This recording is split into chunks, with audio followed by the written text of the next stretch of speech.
Welcome to Grave Discussions. I am 1/3 of your terrifying host trio, Barnabas. I am the second third, Samael.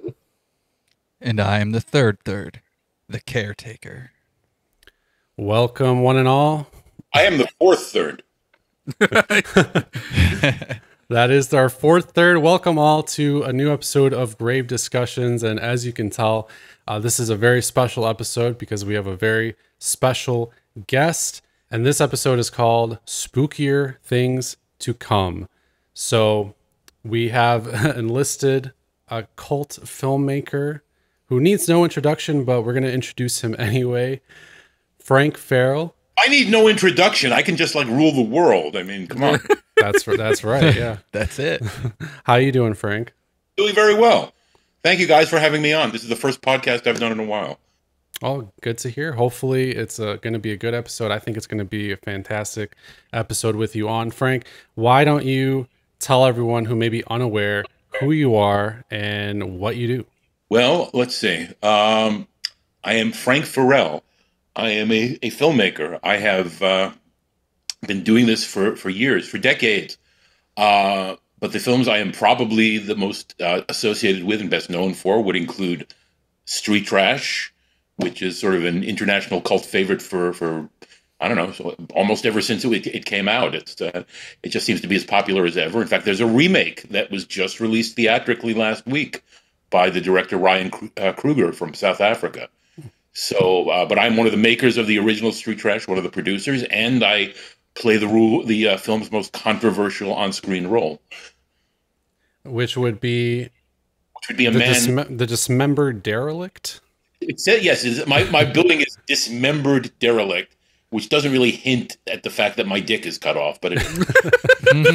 Yeah, there's a lot of gross bodily dismemberment and things falling off in that movie. So it's funny because I didn't know I'd get on the titles at the end. I'm dismembered derelict, but that was come up with they came up with that after the film was completed. It's not indicated in the script or anything else, and I thought, all right, that's about as appropriate as you can get. Yeah. that's pretty appropriate. Yeah. Well, I'm sure fans of the original are very excited for this new one coming out. I'm definitely pretty pumped to check that out. But you have some other credits to your name as well. Yes, I'm also primarily known, in addition to Street Trash, the other film I'm most known for would be the film Spookies, which was a film that probably a lot of people had heard of for many years, but they never saw it because it did not have an official video release in the U.S.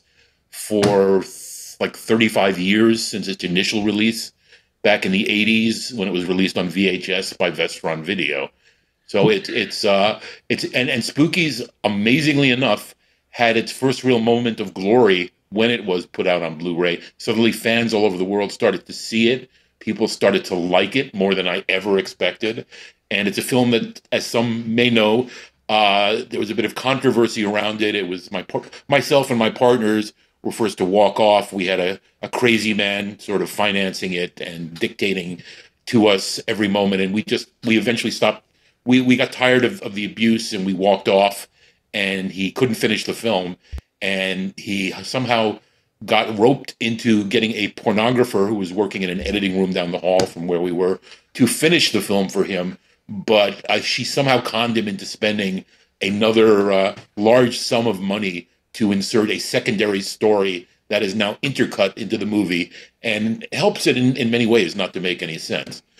Yeah. Mm-hmm. Well, I mean, despite that, and I do want to point out that if you are listening to this and you are interested to hear more about that particular part of Spookies, there is a fantastic documentary about it, which is on the Blu-ray. Yep. Yeah, on the Blu-ray. Vinegar Syndrome has that Blu-ray out, and the documentary is called Twisted Tale.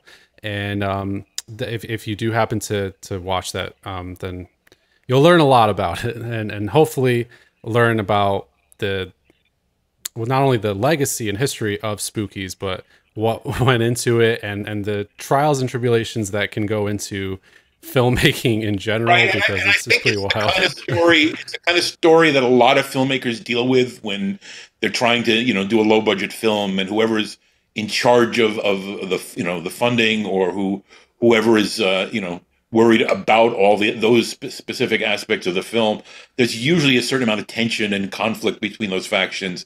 And in this case, I think we are like the textbook example in a way, meaning the film was finished, despite for years rumors that it was never finished, and another film that wasn't finished was put together with it to make Spookies. The original film, Twisted Souls, that we made was completed. We had to walk off the project. The new person who came in to fix the film, so to speak, just turned it into an entirely different film, and it wound up being called Spookies, which was really our backers' desired title from the start.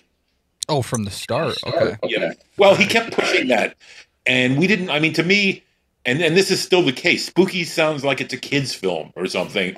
And he wanted Spookies because it sounded like Goonies and Ghoulies, Okay. Yeah. and all these films that, because unfortunately, as you probably realize, a lot of people in the film industry, and this is a definite thing for low budget producers, distributors, which he also was a distributor. They just like to rip off things. They think, oh, if we have a similar title, we'll make more money. Oh, if we blatantly steal an entire scene from this other movie, we'll make more money. That type of thing. Mm-hmm. Yeah. Well, I mean, all things considered, Spookies has garnered quite a large cult fan base over the years.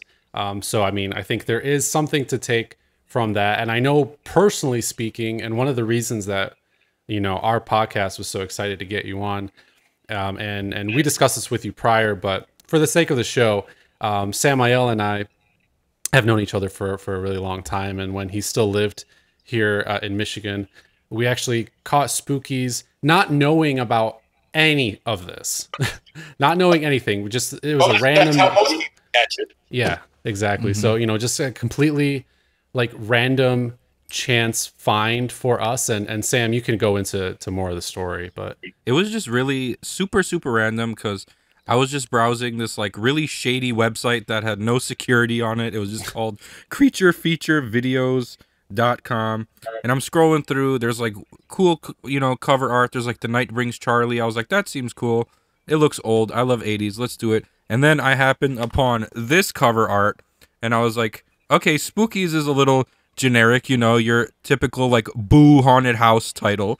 Might as well have called it Boo Haunted House. Like, but the cover art really got me as soon as I saw it, and then the back showed I forget her name, but she was being possessed, and then I saw the cool Grim Reaper statue, and I was like, oh, this is giving me reminders of Evil Dead, Night of the Demons, stuff like that. And the thing about, me and Barnabas here, we love those secluded, all happens in one night horror movies. It did bring memories of the Evil Dead, mainly because our direct orders were, I want you to make me a film just like the Evil Dead. Oh, really? And we tried to do that and avoid making it as similar as we could, despite certain things that he just demanded had to be there. He wanted, a bunch of teenagers come to a house and, demons erupt and et cetera, et cetera.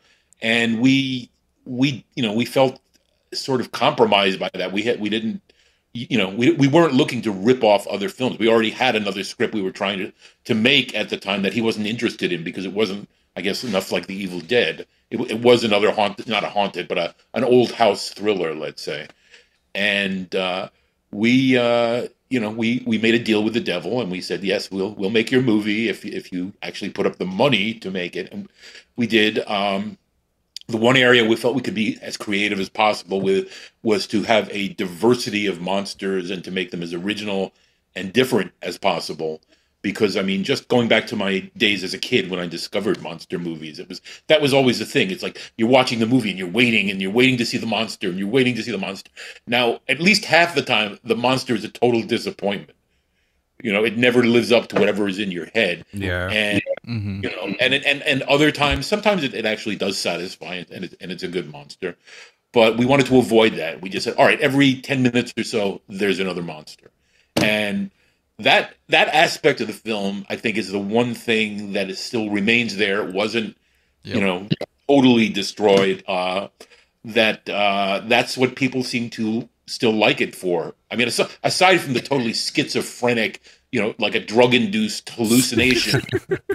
Right. Yeah. Oh my god. I mean, that's definitely what I gravitated towards when I first watched it, was just how cool the monsters were in it, and how like just the practical effects Oh my behind god, the the practical monsters. effects. Oh my god. Like So good. So I fun, loved it. dude. I love the monster so much. I love the whole like it was like Evil Dead and Night of the Demons, but it was its own thing. I just want to know what the hell was Duke doing hanging out with someone like Peter? Like those two guys. People ask me questions all the time, and I see this in reviews to this very day, where they say, "What in the world are these people doing with each other?" They seem to have like nothing. Nobody seems to have anything in common with anybody else, and that's because that was intended like that. They were just a bunch of people who got the older guy played by Peter Dane was supposed to be this older boyfriend that one of the younger characters had. And initially there's a scene towards the beginning where they're driving around before they get to the mansion. And there's dialogue in there that pretty much explains what's going on, what happened, what they think they're doing, but all that's gone. So All that. Yeah. and it's I don't think it ruins the film. I think the film was ruined by a number of things. Yeah. My estimate. And the fact is that for many years, myself and my partners, it did us no good at the time of its release. We didn't feel like we could own up to it and say, this is our film, because it really was no longer our film. We didn't feel in any way pleased with what had happened to it. We felt ashamed, to be quite honest. And what happened was that, I mean, at that time in the late 80s, mid 80s, late 80s, we did not get the immediate like boost in our career path to think, oh, we finished the film, now we can get financing for another film. And in fact, I mean, we literally have, myself and my partner, Tom Doran, who I continued to work with for years after from the film. He's one of the co-directors of the film. We just found that anytime we actually tried to present it to anyone we wanted to try and get work with or raise money for another film, it had a negative effect. It did nothing positive for us. Damn. So we just had to chalk it up. And then meanwhile, myself and Tom had still an unrequited fixation on wanting to make films. So we continued our career path, but it did not give the immediate, uplift that we felt it was supposed to. Yeah. Well, I mean, that's completely understandable considering what happened, but yeah, we watched it, not knowing any of that, and then we did enjoy it, even though it was confusing as hell at times. So we do have some nostalgia for Spookies despite that, and really, the reason that we were so excited to have you on, and why we initially even made contact was due to an announcement a couple months ago on Bloody Disgusting is where I first saw it. And then I found you on Facebook about a Spookies sequel. And that's what we're really, really here to talk about today. Yes. And the Spookies sequel, which has been in the work for several years at this point, meaning I had to write a few drafts of the script. I put together all of our business presentation and a pitch deck and other things necessary. The fact is that I didn't want to let word out until I mentioned, when I did interviews, I'd mention occasionally I was working on a sequel idea, but I didn't want to make it anything real until I felt like, all right, we're actually like ready to go now. All we need is the money, but we're ready to go. Mm-hmm. Okay. Yeah. Interesting. So, I mean, let's talk about it because, like I said, there's the documentary, and you've mentioned this before about, the troubled production of Spookies, and, you can dwell on it so much, and I'm sure we will reference it at various points, but we would love to primarily focus on the Spookies sequel because in recent years, with the Vinegar Syndrome Blu-ray release and even the documentary and this renewed interest in Spookies, I think a lot of people are excited. Fans definitely appreciated the documentary. It explained what the fuck was going on. Yeah. To some degree. Plus, I mean, I think it vindicated us as the filmmakers to be able to just get that story out there more widely and not feel like we had. Because every time I brought up Spookies, almost anywhere, I'd have to like make some feeble excuse for Spookies before I even started to saying anything about it. But the documentary, which won a Rondo Award, by the way, for excellence in horror, cleared it up. Really made the whole thing more of a sort of how can I put it, a failed film that you can see what the reasons for the failure are, but meanwhile fans have accepted it in all this since the Blu-ray release, and really love it for the special effects. They also love the crazed, like, zigzagging storyline that seems to have resulted, from the added footage. I think that's part of the enjoyment of it. And for me, that was one of the big frustrations. But I can understand that. I mean, I love lots of cheap, terrible Italian horror movies that do. They'll present a storyline. Then 5 minutes later, there's another storyline with a different set of characters, and then the other characters come back. Then there's another storyline that came out of nowhere, and that's, you just have to accept that. Yeah. Sounds like Tenebrae. Yeah. Yeah, a little bit. Yeah, it's got that kind of. I mean, I feel it's interesting because I don't know if anybody's ever verbalized it as far as like the Italian films of like the 80s and 90s, but there's that quality of like, oh well, we can do anything we want whenever we want, and the audience will accept it. Yes. Yeah. I feel like that's Dario Argento to a T. For sure. I was thinking the same thing. Argento and Bava, like Twitch of the Death Nerve, like what Bay of Blood, whatever you call it, like what the hell was that? There's like a murderer, and then in the case of Argento, I mean, I have opinions about both directors. Argento frustrates me as a director because his films, the first half of his film career, I think, is pretty admirable. It's full of innovative, interesting stuff. And I feel like his films in later decades just got weaker and weaker and more ordinary. They really did. I mean, whereas in his earlier films, he was just doing these little set pieces of just stuff that may have had literally nothing to do with the story, but he had an idea and he wanted to explore it visually. And to me, that was far more fascinating than most of the stories most of the time. Yeah. I mean, something like Deep Red is just, I feel like, a massive example of that. It's just a lot of crazy supernatural stuff going on in these big set pieces. But, right. Yeah. And it's the kind of thing I think, I mean, maybe I really haven't read anything about this, and I've looked, but he may have sort of calmed down his style at a certain point because he suddenly realized, well, gee, my films would be more commercial if they made sense to the average audience member. Yeah, perhaps. I mean, I know that his most recent one to hit Shudder, which I think was called Dark Glasses. I haven't seen it, but that one, I've seen some reviews, and yeah, people were lukewarm about it, to put it nicely. But regardless, I think we can all kind of understand that, and horror fans in general, I think, have to be a little bit of accepting of things like that, especially when it comes to lower budget horror. If you films, are a horror fan, you are accepting.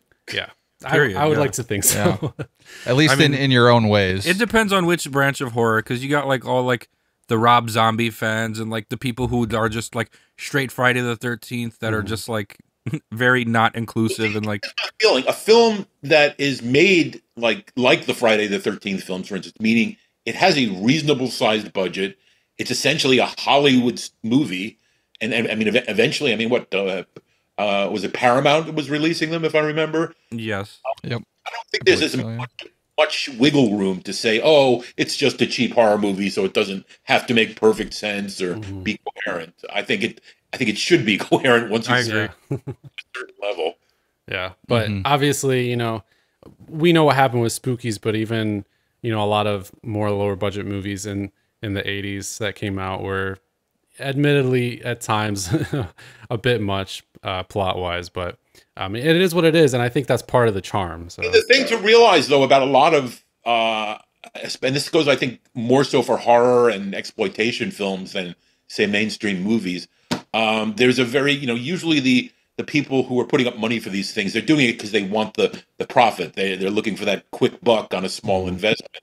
yeah, And I think there's a lot more cynicism. There's a lot more just very hardcore. Like you make me money, or else I get rid of you, which is what the Spookies backer was pretty much telling us all the time. And I don't have much affection for that kind of a mentality. I realize it's out there. I've dealt with it most of my life, but I mean, my mindset is in a totally different place. I'm usually doing film. I want to do films because I love films. That's what.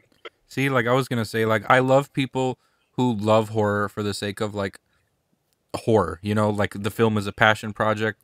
You're not just some dickhead trying to like flip a few dollars. You know, I hate that. And myself and my partners that I made the film with, I mean, that was our mindset when we made it. Even though we felt that we were being basically, you know, hogtied with all these demands and requirements for what this guy wanted to rip off from other movies, we were like, oh, all right, well, we're still making a movie, and it's getting financed, and you know, we're going to make the best film that we can. Which I think at the time, I mean, we were even frustrated during the shooting because we did not get to do more than one full draft of the script, which is insane. I mean, it doesn't know how any be made, but we had to, as soon as we did a first draft, it was approved, and we had to instantly move into pre-production. Yeah. So let's segue into Spookies 2, having said all that.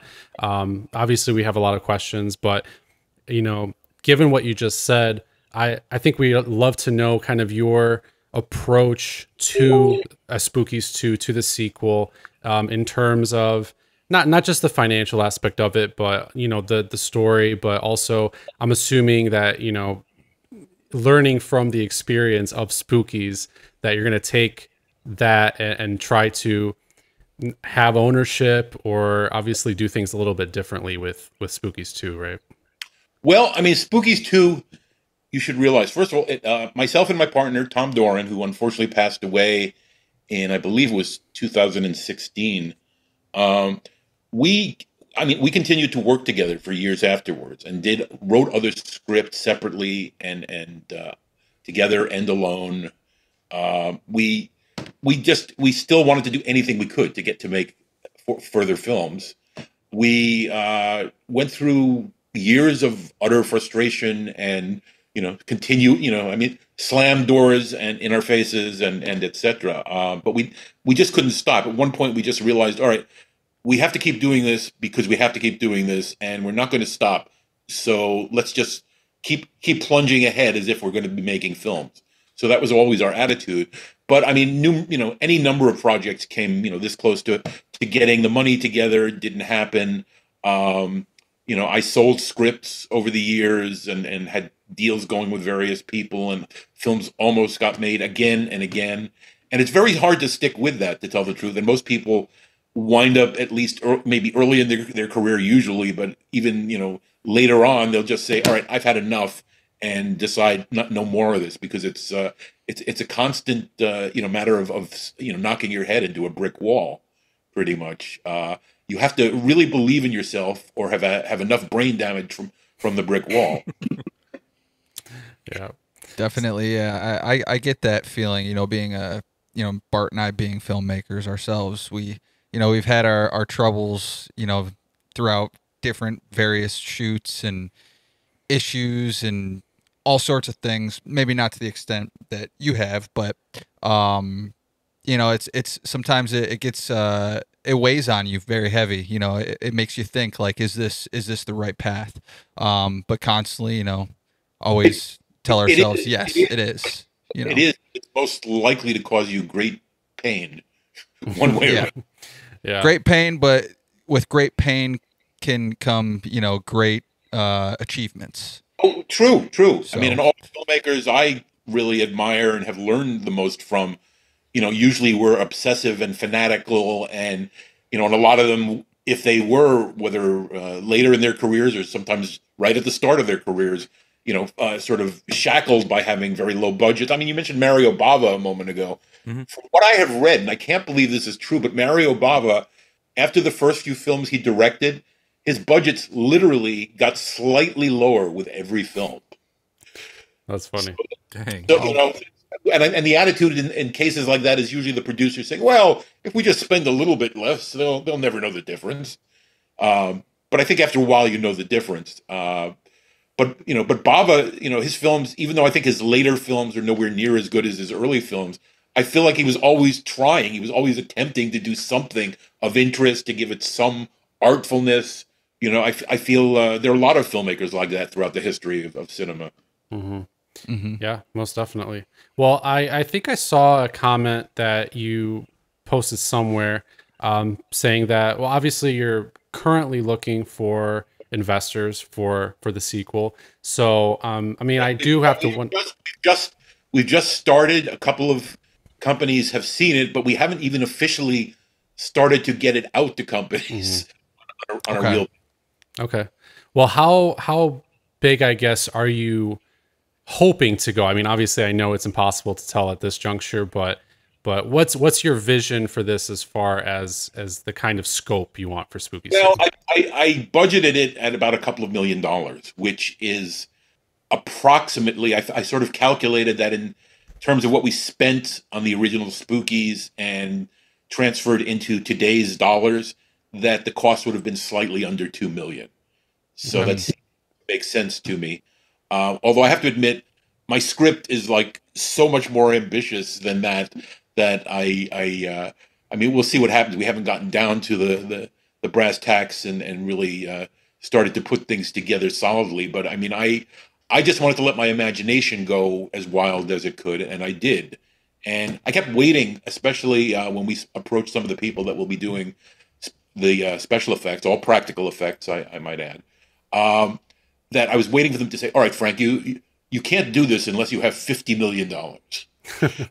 But nobody said anything like that. Nobody, there was no, rejection or warning us or telling me I was going to be really unrealistic. We'd never be able to pull it off. And I was taking into account things like so many aspects of filmmaking now are less expensive to do. I mean, video is pretty much the medium for most films nowadays. The time taken to shoot video, to light for it, to do everything necessary is greatly reduced with the the technology that's been brought out in the past couple of decades. And I was taking that into effect. The ability to manipulate images with as far as special effects go, I think gives you a great advantage. So I sort of took that into account, thinking we can definitely, if we had tried to make this film back when we made Spookies, we wouldn't have had a lot of things that we can now take advantage of. So, I mean, that was definitely one question that we did have was regarding the effects, and I think we're all pretty relieved to hear that you have this practical mindset for the sequel in mind. That's been Because a priority from the start, and I can't. Right. If I did it without practical, like basically all practical effects, the fans would, I think, boycott it on in great numbers. I'd watch it no matter what. I mean, even I like understand, but I mean, I get that question like frequently. Oh, is it how much of it is practical effects? And then I say, well, everything will be practical effects aside from maybe a little tweaking of things with some CGI. yeah. Right. yeah, And I and I feel for many reasons that was necessary. I think it's really interesting because horror fans have always been very aware of practical effects, and when CGI came into vogue, they were very aware of what you could do with practical effects that still was a better visually than a lot of what you can do with the best CGI. And what I've noticed is that recently more mainstream audience members seem to be somewhat aware of this, and the mainstream audience is aware of terms like CGI versus practical effects. yeah, no, totally. I mean, just there's still media literacy to be learned among the overall, I think, movie going populace, but definitely people are very aware of it, and depending on how you use CGI or practical effects, I think it can be very noticeable. Obviously, if you use CGI the right way, then it's not as noticeable. But especially in the horror realm, I mean, I'm on like social media a bunch. I know these two guys are as well, and the constant dialogue is about oh, why can't this be practical effects? Like, let's go back to the days of practical effects. And so I mean, it's there, but I think you really have to look to a lot of more of the independent film scene to see that a lot, because once you dip into Hollywood, with some exceptions, of course, then that's where you start seeing those constellations and the more visual effects heavy stuff. I mean, I think you know, Hollywood, the money being spent is always the bottom line. Although big studio Hmm. productions want to look like big studio productions, so they put quite a bit of money into them. But I think in many cases, even the best CGI for certain types of effects is not the best you can do. Hmm. Um, Yeah, Yeah, yeah, I mean, there's agreed. certain very specific. I mean, I've tried to watch things and try to make myself understand like why does this not look good to me? And certain effects are perfect for CGI, and I think other things. I think with the practical effects, there's even if it's subconscious, there's an awareness that this thing you're looking at is actually there in front of a camera. Opposed to now, when you're really not sure what's in front of the camera and what's added later. well, I mean, considering that the monsters are a massive part of Spookies, and I think one of the main reasons why so many people love the film in general, I mean, particularly Twisted Souls, you know, I think a lot of people want to know how heavy are you going to be going on the monsters in in the sequel. Obviously, you know, with what you want to share. This film will be overburdened with monsters. Yes. Love to hear it. Um, Myself and my partner Tom, I mean, we, as I told you, we kept trying to get various ideas together. He had a historical Scottish cannibal epic that he was trying to mount for years. It was like his pet project, and that never quite came around. I mean, he kept coming up. I mean, it would have cost millions, and at one point we had somebody over in England very interested in it, realizing it would cost millions of dollars, etc. We almost got to the point of signing contracts, and then the guy decided that, oh well, I have a hot young director I'd like to have direct, and Tom's bottom line the whole time had been, all right, I'll work with you, but my only request is that you have to let me direct the film. That's the bottom line. And so that didn't happen, and we did not sign those contracts. However, in this case, we at some point, after attempting to get various projects, we realized the best shot we might have at raising money would be to do a Spookies sequel, simply because Spookies was a somewhat known title. This is before the Blu-ray was out, and most people were aware of it through the VHS, or for a while it was like, you know, available in a bootleg of the VHS on YouTube. But that was the only way to see it, really. And Tom was, you know, he was of a mixed mind on this over the years. I mean, at various times, and for a number of years, he just said to me, "I want nothing to do with a spooky sequel. I hate even thinking about spookies. I refuse to have anything to do with a spooky sequel." And then, you know, one day we're talking, and out of nowhere, he says, "Oh, by the way, I wrote an outline for a spooky sequel." Oh wow. And I thought, oh, okay, okay, can I read it? And I did.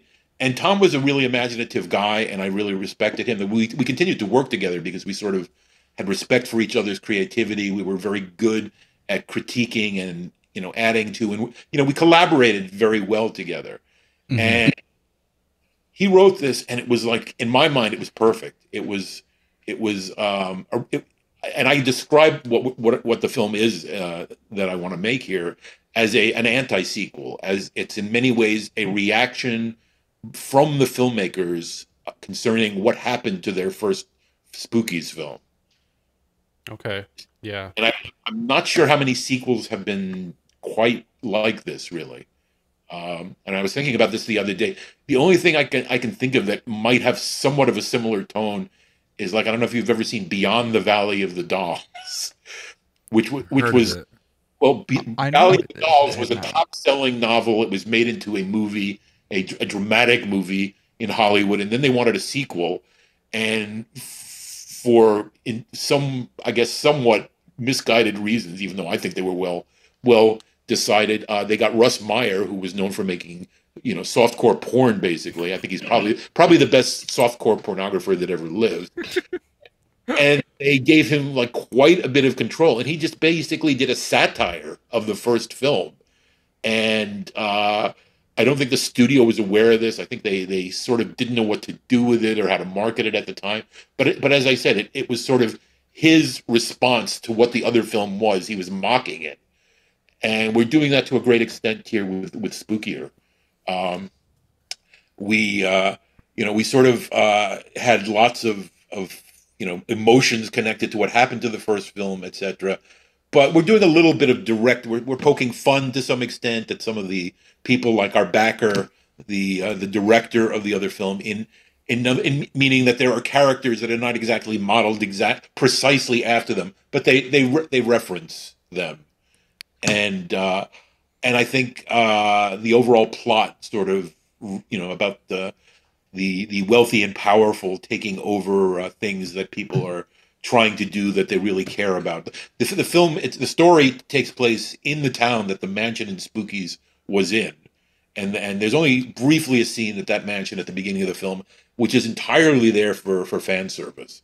In fact, I had several people tell me I should cut it out, but I can't do that. well, we'll see. I mean, if the budget tells me I should cut it out, maybe I will. Sure. I mean, there's good fan service and there's bad fan service. So well, in this case, it's almost like a mockery of fan service. No, like literally, I have it so that there is and I specified it that there's a 1 minute montage of quick cuts of stuff from the first movie, and that gives some setup to the whole thing. And then it sort of just goes into another universe of, aesthetically and story wise. And and this goes back to Tom's original outline, because when he did it and I read it and I thought, wow, this is great. And it's funny and smart and all the other things that we thought we wanted to do when we made movies until we made Spookies. I feel I feel it's got an audience potentially beyond like horror fans, because I designed it to play as a horror film, but it's also an action adventure with tons of comedy. I'd say it's maybe somewhat similar to stuff in terms of the tone, stuff like Gremlins. What you call it? I'm trying to remember now. The film with the giant worms. Tremors. Tremors. Yes, Tremors, I'm sorry. Yeah. Critters, stuff like that, where there was like kind of an obvious comedy element to it that was, not just sort of an add-on to the horror. I think Tom and I we had many types of films we wanted to make. I wrote comedies, I wrote science fiction, I wrote horror, I wrote film noir, I wrote a variety of different genres, and in doing this, I try to incorporate little elements from almost all those genres into it. And then the other thing too was, I feel like this has to be, for me, everything Spookies was not, which is my primary goal is to entertain the living fuck out of any audience that sees it. And that's very important to me, meaning that there shouldn't be like with Spookies, you keep wondering what's going on. I want to make a film where there's no time to wonder what's going on. It's just you just batshit crazy. What's happening at a certain point? Yeah, some coherency. Well, no, there is coherence. I actually have a fairly involved storyline with characters that have actual motivation and a reason to be there, and at the same time, it's as I said, it's a peripheral sequel. It's not. There are direct links to the first film, and there are even some of the monsters are references to the monsters in the first film. But we made no attempt to imitate what we did the last time. I think there will be fans who might be disappointed that it's not another cheap film with a bunch of teenagers who are all over 30 in a house. We realized that Tom and I, when we talked this out, we felt it had to be entirely different in tone, in what we were trying to get out of an audience. And I think I honestly, modestly claim I don't think there's been a horror movie exactly like this in terms of the way it's set up, the structure of the storyline. What I've told some people, and I think this is pretty accurate. There's a fairly well-known comedy from the 1960s called "It's a Mad, Mad, Mad, Mad World." It's a mad, mad, mad, mad world with lots of monsters. Nice. Yeah, and that's basically a ginormous road movie too, although it's not sounding exactly like this is going to be a road movie, but no, it's not. But I like I've always liked the structure where you've got all these characters and they sort of all connect at one point, and then something happens that sends them all in different directions, and you're cross-cutting between these various factions of characters, all with the same goal. Yeah. Right. It's not quite the same, but it's that kind of a structure. And I think I don't think that's been done in any horror film that I can think of. Certainly, it was mostly done actually in comedies that followed after Mad World back in the '60s. Mm-hmm. Yeah. No, I mean, I completely agree. And that was one of our questions. And it sounds like you've kind of expanded on it. But obviously, the first Spookies and the movie that, you and your partners were making was certainly not small, but, isolated to this house. Well, And, it was small. I mean, by yeah, today's standards, it was today's standards. Yeah. by standards in the '80s, it was maybe a little less small. Mm-hmm. Yeah. So, obviously with this sequel, you are hoping to, expand it to the town, and overall it sounds like it's going to be much bigger in scope. So I wonder about your approach to I that. feel confident in a lot of it. I think the comedy element is solid. I feel that there are a lot of characters that are actually defined and that interact well with each other. And I think it's, as I've told some people, it's an adult movie, meaning it's not something that you can just sort of pass off all its inadequacies. It shouldn't have those inadequacies, at least this time. Yeah. Oh, count me very intrigued based on everything that you said so far, Frank. I mean, and to be honest, everyone who has read it has loved it, and I wish they didn't, because I need more criticism. Hey, we'll read it. Yeah, we'll give it a go. See if we can criticize anything. Hey man, bro, I'll act for you for free. Like, even knowing who you were, like when Barnabas, he originally tagged me in, this article saying Spookies 2 was released, and knowing what I knew about Spookies 1 and knowing who you were already, and then him telling us you were down to be on our podcast, like I knew, like, this was going to be a passion project, which the first one, you guys tried to make it something you love, tried to make it your baby, but the funding and the people that were funding it were just straight up dickheads.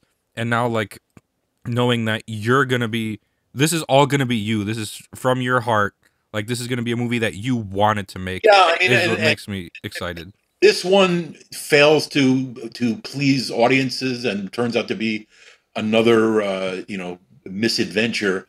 I would take full responsibility for that. Unless of course some idiot comes along and recuts it. Oh, which really hopefully does not happen again to you. I'd like to solve that, because I mean it's a lot easier nowadays to just.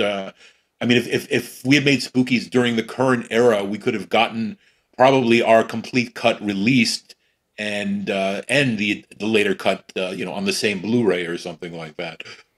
Yeah, very true.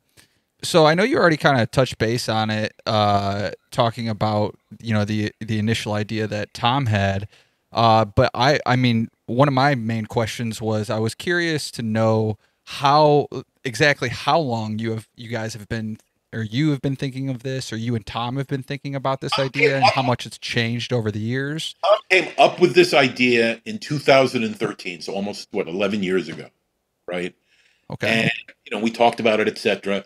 And we realized, all right, the real problem here is we would actually need the rights to do a sequel. Mm-hmm. And the person who owned the film, to our knowledge, was Michael Lee, who was the backer of the film.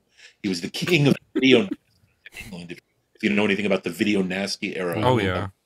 Yeah, and he, because he had been the primary person who was releasing horror films, largely European horror films, over in Britain at the time, his videos, when he put them out, they were constantly being hit by the censors, cut down. He was threatened with being jailed on several occasions, and so he wanted to avoid that with this new film.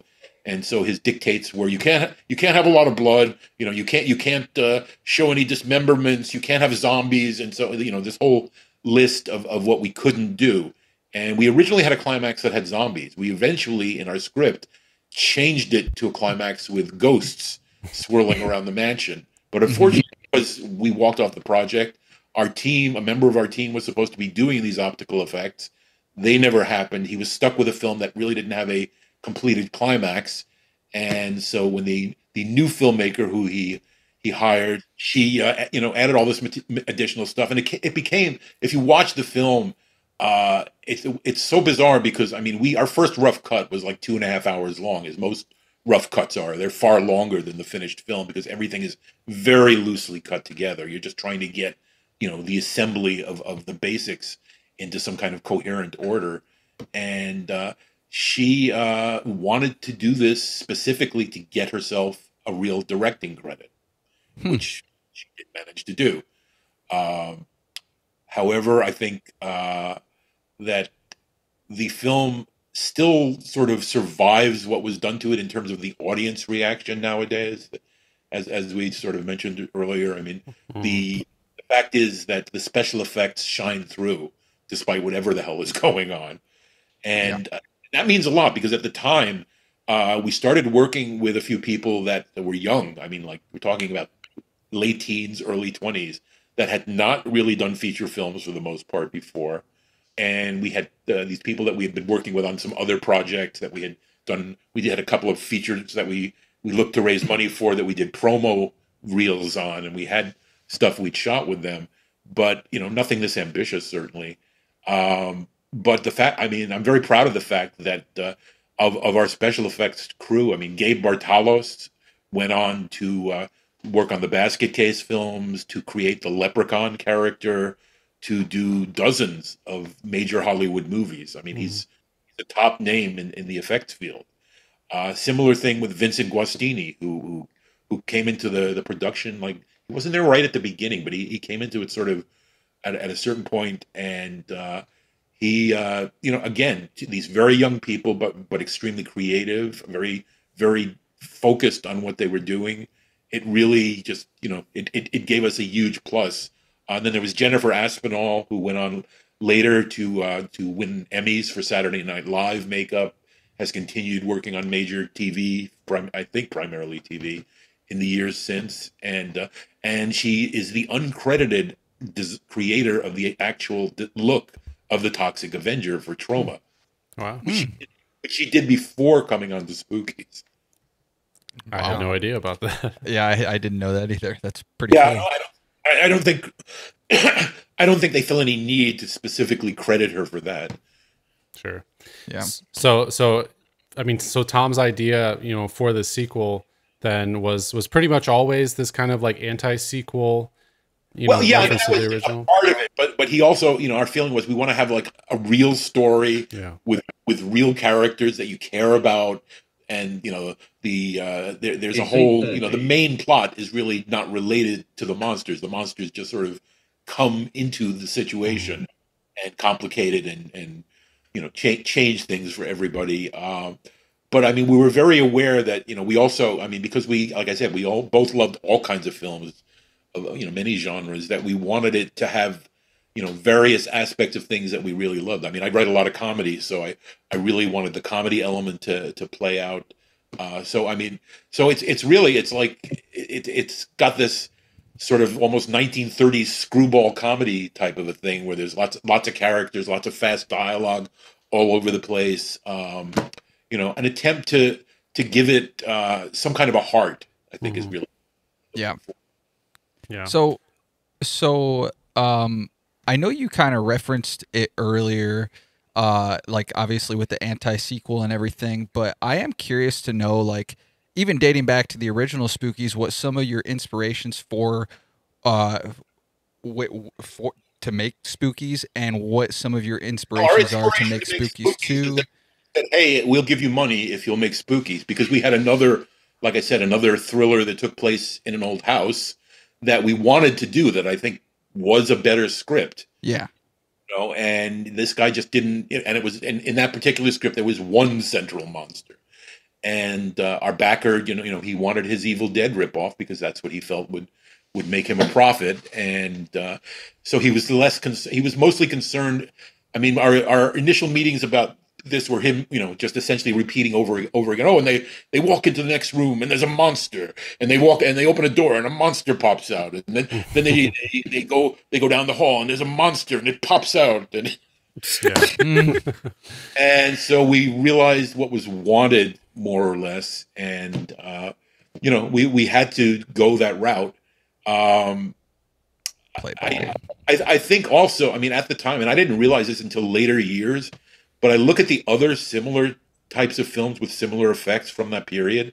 I mean, for instance, something like Ghoulies, which was from a fairly well-known company at the time. It came through Vestron Video and Charlie Band's company, and they claimed the budget was $5 million, which I don't think I believe. But I watched like as many of these films as I could, most of which I had seen years ago. But I watched after I wrote this. And this is after I wrote the script. I tried to see a lot of these films just to get a sense of what the competition was really like back then.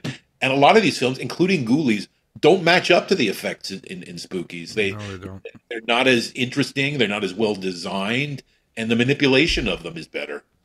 Yeah, I can agree with that. I mean, one of the most well known and I think well liked, obviously, is the Spider Woman. Oh my and God, yeah. that entire sequence is fantastic. Yeah, I think that's the monster scene in the film. That's most people usually point that out as their favorite scene. Now, unfortunately, that scene, like virtually all the other monster scenes, is what you see on screen now is about maybe 40 to 50% of what the scene was supposed to run in terms of the time. The spider scene, for instance, there are photographs of it online. The thing was supposed to grow into a full-size giant spider, which we built, which was supposed to be on screen, but it's nowhere to be seen. There were also if you remember the scene, there's like a spider, like a 2-foot spider that jumps on the character, and sort of that's the prelude to the spider lady sucking his life fluids out. Yeah. Originally, when the woman steps out, there are these 2 boxes that open up on either side of her, and these 2, they're giant spiders, but they're not giant spiders, come out of these boxes, moving along, her on either side of her. And that's just gone for whatever reason.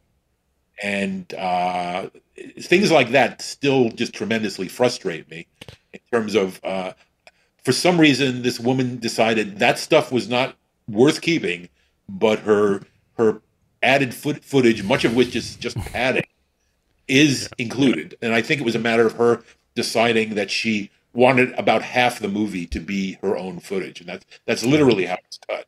Well, there's about like 15 to 20 minutes of just like the birthday kid roaming around and going into the mansion and running around the woods and stuff. I don't know. The worst part of it is like at the end with their zombies that they made, like not the ones you guys made.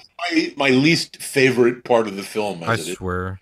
Yeah. The ending of her just goes on for about 5 times longer than it should. Literally, like 7 minutes of her just like stumbling through a bunch of high school kids with terrible makeup dressed as zombies. If you've ever noticed, and this is something that I used to talk about with Tom, in cheap zombie movies, almost all the zombies are wearing plaid shirts, or at least, and they all had flannels.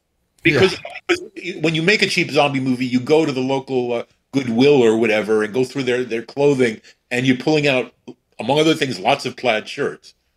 Yeah. Yep. So plus, if you look at those characters, the graveyard surrounding the house looks like it's supposed to be like a century old or more, and that's the intention. But meanwhile, the zombies in the climax, they're wearing jeans and. Yep. Yeah, it's crazy. It's pretty wild. Now, obviously, I think there is some semblance of what you and Tom and Brendan were going for as far as the overarching plot of Twisted Souls. Yeah, the original doesn't really come through, but wasn't exactly a complex story, but it was a bunch of people come to a house, all this shit happens, and then they try to escape from the house and live through all the assaulting monsters that come out. And it was that simple. Yeah. There was supposed to be some kind of occultist guy or something like that. There's the character Creon, who was a sorcerer, and you're never quite sure he's supposedly in the house somewhere, controlling the events of the story that take place, and it's never quite clear where he is. Some people think he's in the attic, other people think he's in the basement. Right. Yeah. So, that was actually a bastardization of like a lot of things that they did with the added footage. Originally, there was that subplot, and there's a scene towards the climax of Spookies where the characters go to a room and they find a bunch of occult paraphernalia, and they talk about, oh, this guy must have had something to do with the Ouija board, and he called up these monsters. I mean, they sort of loosely put together what they think is happening. But originally, that was just a scene where they go to the room. There was a picture on the wall that was actually let's see if I can describe this accurately. My partner Tom had his face casted by our effects people, and they made a mask which was supposed to be this occultist based on Aleister Crowley, who was a very famous, right? So he was bald and sort of plump, and so they got this mask built. Tom was not available when they shot the scene, so we had another actor, Peter Isillo, who plays the character Rich, the comedy relief in Spookies, is actually this occultist, and there was a portrait of this occultist with Tom's face, played by Pete, holding the Ouija board on one side and having the planchette for the Ouija board, I think, in his other hand, and it was all pretty visually carefully laid out. But then when they did the reshoot, they cut that out, but they put in a picture on the wall, a lame attempt to imitate what we did of Creon in his younger days. Oh my God. Yeah, I noticed that. So I mean, it's interesting to hear that character obviously did exist. Obviously not in the fashion that you envisioned. However, for the sequel, is there any type of expansion of that plot into the larger scope of this movie? Not really. I mean, we purposely didn't want.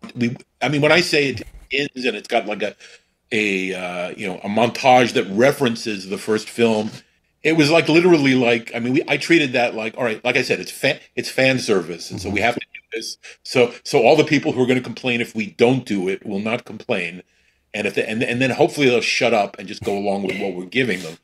And my feeling about it is, if you compare the original film with what I'm hoping we can accomplish with this sequel, they should be incredibly grateful, because I mean, I'm trying to make this one of the best damn films of its type they've ever seen. And with Spookies, there was no hope for that, because we were just waylaid at every juncture, just about. Just curious. So the out of all the footage that was cut out of the original Spookies, is there any things that were cut, concepts maybe, or anything that you feel like you want to bring back for Spookies 2? That's what I was that gonna- maybe was never seen Not before. really. What we've done with some of the new monsters for this film, there are direct references to the original monsters. That there are what I would have to call parallel monsters. Yet you can sort of see how we could have taken this idea from the first film and then turned it into something else. Yeah. Okay.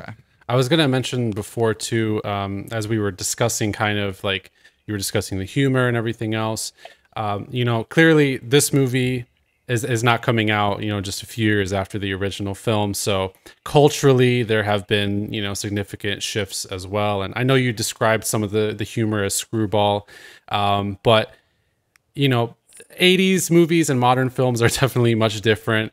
Yes. And clearly this is going to be a much bigger film, but as far as the overall atmosphere and tone, fans all the time are talking about how they love the 80s films, and they love the way that they were done compared to nowadays, where they don't get the same satisfaction out of them. And I've asked a lot of people exactly what they mean by that. When you say 80s, what do you mean? And the general answer I've gotten, they'd say is, well, they're horror films and they've got all these horrible things going on, but they're so much fun. And I think that's part of it, that there's a sense of fun. They're not 100% grim, and they're not 100% sort of bordering on parody, which I think a lot of films nowadays do. Yeah. So I guess my question then was, are you intending to carry forward any of that sort of, I guess you could call it camp, or, I would say it's not that kind of humor. It's I think more sophisticated. The humor comes out of the characters, out of the situations. Mm-hmm. Okay, very natural comedy. I hope so. Yeah, I mean, I think that's at least what the readers have told me, that it works. I think there was a real, like I said, a real resistance to wanting to repeat anything of the formula that we originally did, and I feel, I think my aesthetic has always, been of a certain. So I'm also, I mean, in addition to being a horror fan, I'm a huge comedy fan of the whole history of film comedy. So I'm very aware of what other people have done, and I have a lot of people I admire in that genre. So I really I wanted to make something that, again, for me, that I would respect it. I think really generally creative people, when they have the power and the vision, the film, and I mean, like, a lot of creators say things like this. Like, I mean, Chuck Jones, the animator, they'd say, "Well, who are you making these films for?" And he'd say, "Oh, I'm making them for me. They're all for me." And I think that's the way you have to approach it. You have to be aware of the audience, but I think you personally have to be as much a member of that audience as possible. Mm-hmm. Definitely, yeah. I wanted to ask, given how much has changed since the '80s, and like the style you're going for now, and growing as a person and all the stuff you've been through and things you've seen up until today, how has your creative process changed since then, and anything that significant that's happened to alter your creative process? I think I do everything a lot more efficiently, and I think I have enough overall knowledge that I've acquired in the years, so I think I'm less prone to making errors in judgment. I think back, like I've already told you. I mean, back in the original Spookies days, we wrote one draft of the script. So there was. Nowadays, I will just keep tinkering with something until I feel it really works, and I'm pretty critical of my own work. So I think there's a lot more care that's gone into this. I think there's a greater awareness of what makes an overall entertaining film. Plus, I keep foremost in my mind also my partner Tom, and I'm always like, every time I would come up with an idea, I would think, all right, well, what would Tom say? What would he think? How would he, suggest that we do this differently, or whatever? And I think what I've written, I think, would satisfy him. Because he was always a fan of my work, so I feel I feel that he would approve. At least I sure hope so. Yeah. So since you mentioned that he conceptualized this in 2013, Right. and I know we've asked sort of about how things may have changed, but has anything really significantly within the story changed as far as, like, over the years, regarding reflections of modern day life, of cultural shifts, anything like that, or even just like not a lot. themes? I mean, to tell the truth, I mean, especially with something like comedy, it's like I don't, I think that the less you attach something to a certain time, aside from the fact that, like, there's always going to be certain elements that are of a certain time, that whether it's the camera work or the lighting or other elements. I think I like. I mean, for instance, I like comedies that are that work in a way that they can be sort of universal, meaning they're not going to necessarily date. They're not going to be completely incomprehensible to someone from another culture.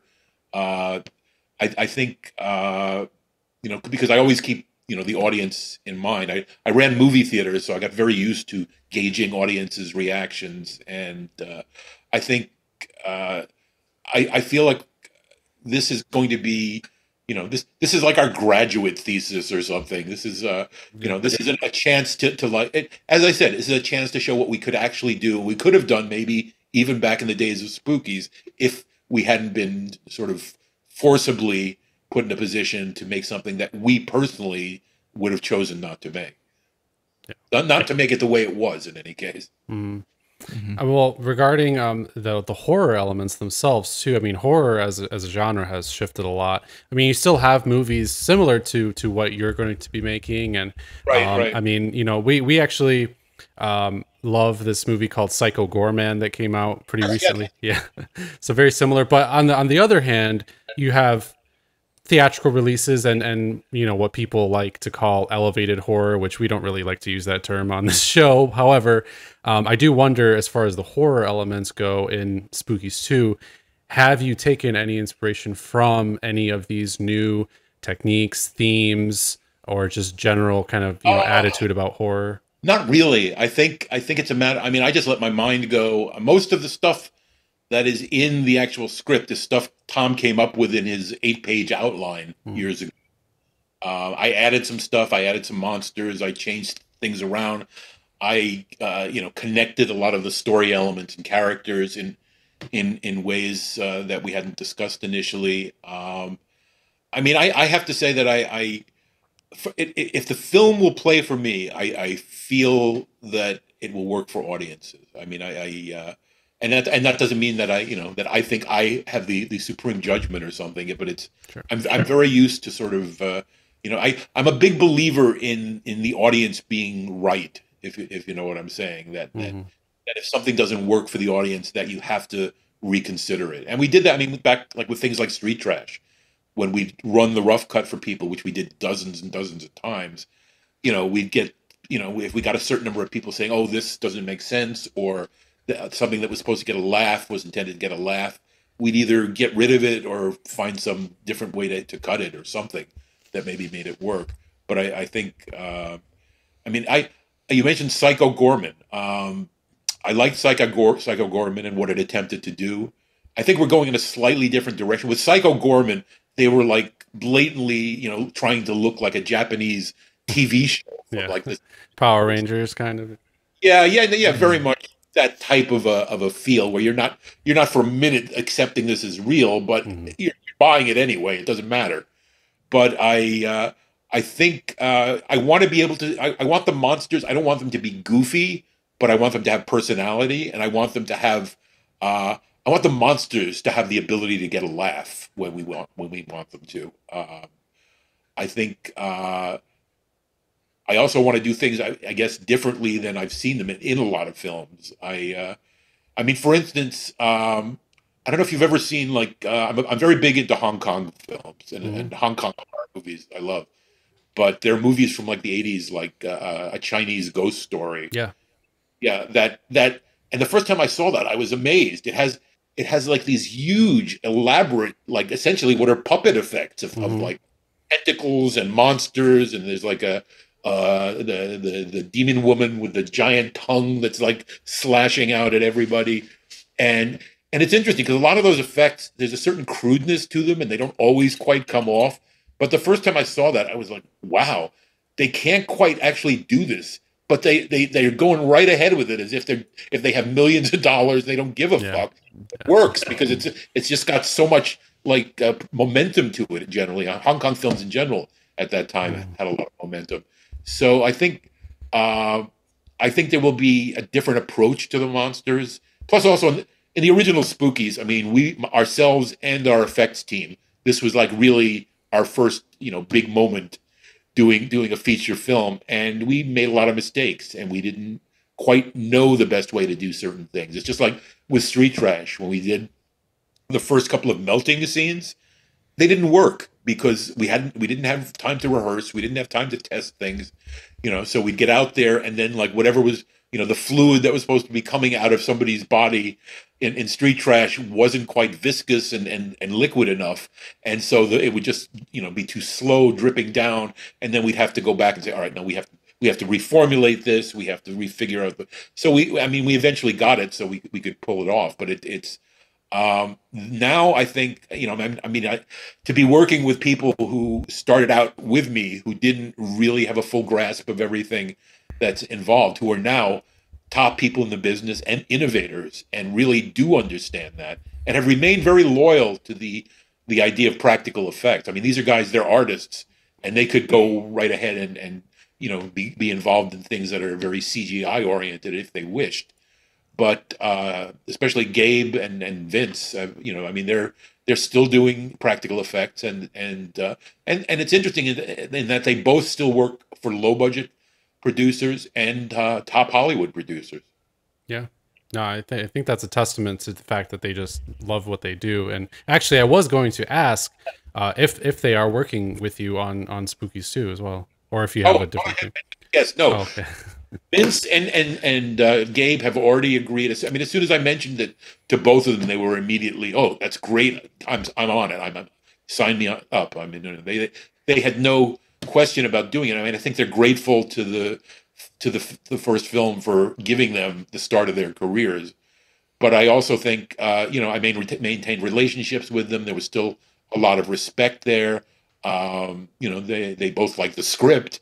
Yeah, I mean, I think, and plus at the moment, my longer term goal here is I want to bring additional makeup artists into this, and sort of, how can I put it, almost have a team of all-star makeup practical effects guys. And I've spoken to other people too, and I haven't gotten confirmation on this yet, but there are a couple of other names you might recognize that might get involved on that level. Okay. That's really exciting. Yeah. Yeah. It is exciting. I'm excited. Because I feel like people who have seen and even know about and like Spookies are probably already pretty knowledgeable in that realm of, cult filmmakers and makeup effects artists. So Much to my amazement, I have had people that were names that I knew and whose work I respected, who have later, in more recent years have told me, "Oh, Spookies! Oh, I've always liked Spookies," or "I love Spookies," and it always blows me away because it's like I figure, well, they probably never heard of it, but people know Spookies. Horror people know Spookies. They knew it before the Blu-ray came out, and now they really genuinely know it. We did want to ask actually about, well, because originally I was wondering, Michael Lee snafus aside, how difficult it is to even get distribution for a relatively lower budget film, because I mean $2 million, perspective is a lot of money, but in the film world it's not as much. But right, and 2 million or films in that budget range were considered low budget even back when we made Spookies. Yeah. So it's interesting because Hollywood is still going through, has been for the past decade, going through like ridiculous changes, as you probably know. Streaming changed everything. Hardly any movies even make it into theaters anymore. I think it's changed the whole game. I think there's a more equal playing field now with films like Terrifier getting out there, and suddenly like Terrifier 3 is the biggest film of Halloween. Crazy. Beating out other movies that were expected to be the box office winners of certain weeks. And, I think the audience is finally catching on to, if you know what I'm saying, because I have felt for a while that budgets were getting so big and so many big budgeted films were just failing, like immediately. They were just like instant flops. And so obviously there was some sort of misjudgment going on with a lot of major studios and producers. But I think there's more acceptance now of films in a lower budget category. I mean, just the fact that the Godzilla film from Japan was so, it somehow beat, in terms of the actual audience fondness for it, it seems to have, beat out the other big budget Godzilla and Kong films, even though those do very well at the box office, etc. -1. It actually got like a lot of like serious respect as a film.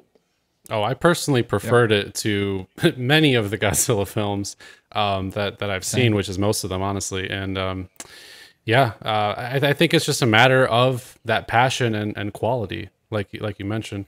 But I did want to know then, on the topic of theatrical releases, are you hoping that Spookies II will go to theaters? Well, I guess yeah, sure, of course, why not? I'll go with that. But my actual thinking on it, and I have a distribution plan, or a proposed distribution plan that's part of our pitch deck. I see in today's market, I think films like this are ultimately going to, as almost any film does for a long time now, as most people are going to see it on video one way or another. But that if we were going to do theatrical, I wanted to start out with sort of a limited theatrical release, maybe just do, open it in different cities over a period of weeks or months, get a buzz going. And I feel a big part of this and filmmakers do this more and more recently that I've seen, is that the filmmakers should go out there with the film. If you're going to do like a premiere in a major city, bring the crew out, bring some of the cast, talk to the audience. I think that this is a bet the Hollywood studios just like are missing out on for the most part. You know, get your audience personally enthusiastic about the movie. Make them feel like they're part of things. Let them meet an actor they admire, or to meet the director of a film they like, and ask a couple of questions. And I feel for a long time horror fans have been sort of at the forefront of film fans, that they're the most devoted, they spend the most money, they will go out of their way to accumulate like 9 or 10 different versions of a movie just to have different boxes and different releases and things like this. That's and me. Right. True. And then a certain amount of that with the other film genres, but nothing that really parallels what goes on with horror. I would say with horror, sci-fi, and fantasy fans. Yeah, honestly. And it's like, it's weird because like, the horror fans are just so dedicated to this, and then like the stuff that's coming out in theaters, it's either like cookie cutter boo haunted house movies, or it's just some shark jumping bullshit. Well, It's see, always I get very frustrated. I talked before about the micro budget films and how they're sort of being ignored by the mainstream filmmakers, not the filmmakers, audience, the mainstream audience and distributors. But they're definitely out there. They're making headway. There are thousands of them, right there next to all the major releases on any streaming site. So it's not like they're invisible. Yeah. Like they once, essentially they once were years ago. I think I think it's a time where distributors are opening up a little bit. The bigger film companies are opening up. I think there's a lot more leeway to do a lot of things. But the point is, I feel like it's the lower budget filmmakers who are usually out there attending screenings, talking to the audience about their movies, etc. The big movies and the big studios for years have been sort of above that. Yeah. And I think that's a mistake, because I think it would start bringing audiences back into theaters. Absolutely, I think so too. And it's that organic growth that you can see, and it really puts out word of mouth out there. It gets people talking about it because they've talked to the filmmakers and the people who worked on it, and they're able to share that with their friends. And it's honestly, it's a great model to that limited release and going out and doing that. So. Exactly. And getting back to what you were starting to ask a moment ago, I just feel a lot of stuff. You mentioned like the shark exploitation films and all these other things that I get so tired of. All these low budget, and some of them are really micro budget, and some of them are somewhat bigger budgets, of stuff that is just derivative, yes, semi satire of certain types of films. There should be a law against any film with a title that contains the word Amityville. I was my just God. literally just thinking that this public domain bullshit, like it's the insane. Amityville toilet. Like, who wants to see Dracula's wife, it Dracula's comes down to curse, son of Dracula. People think, well, all right, we'll attract an audience with a familiar word or a familiar image or whatever it is, and maybe you will to some extent, but I feel that's like, you really shouldn't be making films if that's the way you're thinking. It's like, why bother? I think a lot of people who are doing micro budget projects are not really so much dedicated filmmakers as they are just looking to get in on something where they can just quickly make a movie without even having to really think about it. It happens so fast and so cheaply, and then they can say, oh well, I am a director and I made this film and it's on Tubi and etc. Oh yeah. And all those movies, like even like with the attention grabbers, like the Amityville stuff, you watch the first 2 minutes and then you're like, okay, bye. Yeah, pretty much. I mean, the caretaker and I used to work at Family Video when that was the thing, the last kind of vestiges of the movie rental business. And I can't tell you how many like cases we saw on the shelves that people brought up to us and were asking, is this insert theatrical release film here? But it wasn't. It was like supposed to be some ripoff of The Conjuring, and it was called whatever the hell it was called. And it's just people looking to exploit those better known films to make a quick buck, and somehow they ended up in our store. I don't know how, but there were so many movies like that. I mean, countless amounts, and there still are. And it's unfortunate because they're oversaturating that market with all of these bullshit, Well, titles. I know pretty well what kind of things to steer clear of and not waste my time with. But I think the average audience member has like only a limited idea of what kind of when they see a title and a poster image, they have an idea of what they think this is, but it could be anything. Yeah. Right. Yeah. I mean, it's important to have identity for sure. And I mean, one thing about Spookies is that I think it certainly has that. But you were mentioning that it's important to kind of get on the ground. And we discussed Terrifier. And I mean, that's a huge success story. But I have been seeing a lot of press about, Damien Leone and the cast going Right. out to a lot of these screenings, to these press events. In fact, I think they're going to be here in Michigan, like next week or very, very soon, doing a Q&A at a screening of Terrifier 3. So I know they've been, in light of it being almost Halloween, that they've been getting there. They've been doing, a number of screenings. I know I just saw pictures of David Howard Thornton at a convention. And I really respect what they managed to do, because it's not an easy thing to do nowadays. yeah, no, it's not. And hopefully, if things pan out as we all hope that they will, you'll be doing something similar to that with Spookies I'd 2. like to think so. I think our film works on different levels. While I expect there to be some fairly explicit bloodshed in Spookies 2, I'm not doing, I'm not going the Terrifier route where we're just, looking shock primarily with that. I feel like, I'm doing a very mixed salad here. Yeah. So to get back on Spookies 2, how do you plan to like balance some of the, obviously like it's going to be very nostalgic for a lot of people, and nostalgia obviously is a huge part of today's movie going experience. People love seeing, remakes or retelling of stories. Yeah, but I'll be honest. Like that. I think most of the remakes are the studios or the filmmakers deciding, oh well, people know this, so they'll recognize the title and we can just sell it again to them. Yeah. I don't.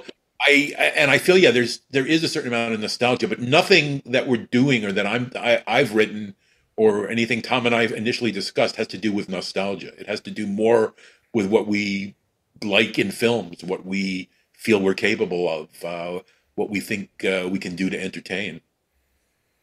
Beautiful. Okay. And then what we were talking about, Terrifier and like, other horror franchises, is there any sort of deeper plan for the Spookies universe? Is it just going to be like It's a one-off hilarious to me now, Spookies because, like, 2? any film made now, automatically people assume there's a universe to go with it. Right. That's why I'm asking the question. People are going to wonder. So Let's put it this way: if it was a realistic thing for there to have to be a universe, I'm sure I could come up with a universe. That that's not the hard part. I would say the hard part is, and I've thought about this already, that if this film actually gets made and if it gets a very positive reaction and there's a desire for another film, I would again just want to go off on a totally different tangent, and it would probably again be something a little more elaborate and a little, bit, different in terms of what it was going to focus on. But obviously, it would have to still center around it an assortment of monsters. Mhm. right. One of my confessions is everybody talks about 80s horror all the time. 80s horror is hardly my major influence. Keep in mind I was making films in the 80s. Yeah. And I grew up as a kid watching, black and white American International monster movies and the Universal monster movies and stuff this is the stuff that had probably the most effect on me. The old Vincent Price movies, the Roger Corman Poe movies, all these things that I think are of a different era and are far more story and character oriented than much of contemporary horror. So what do you hope that fans take away from Spookies 2? I would, in my fondest wishes, I would say that I would love them to come away enthralled and excited. I will, regardless. I'm sure we will. Do you feel like Spookies 2, aside from the comedic, kind of elements that you described, has a significantly more. I mean, I know you said you wanted it to be an adult movie. Do you think it has a more But serious, by authentic adult, I don't mean tone?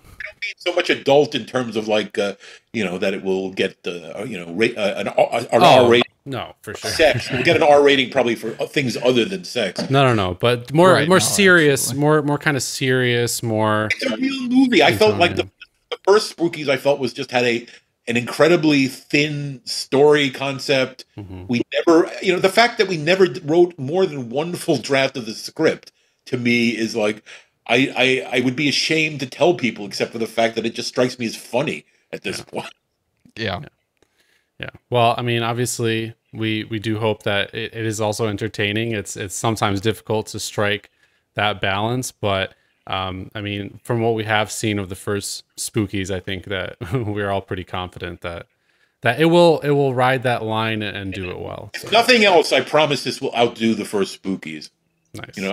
You mentioned Psycho Gorman earlier, Hmm. and actually, one of the people I would love to cast in this for a role that I think she could do really well is the girl who is sort of the lead in Psycho Gorman. Yeah. Oh, she's excellent. Oh, I She's such a found her. badass.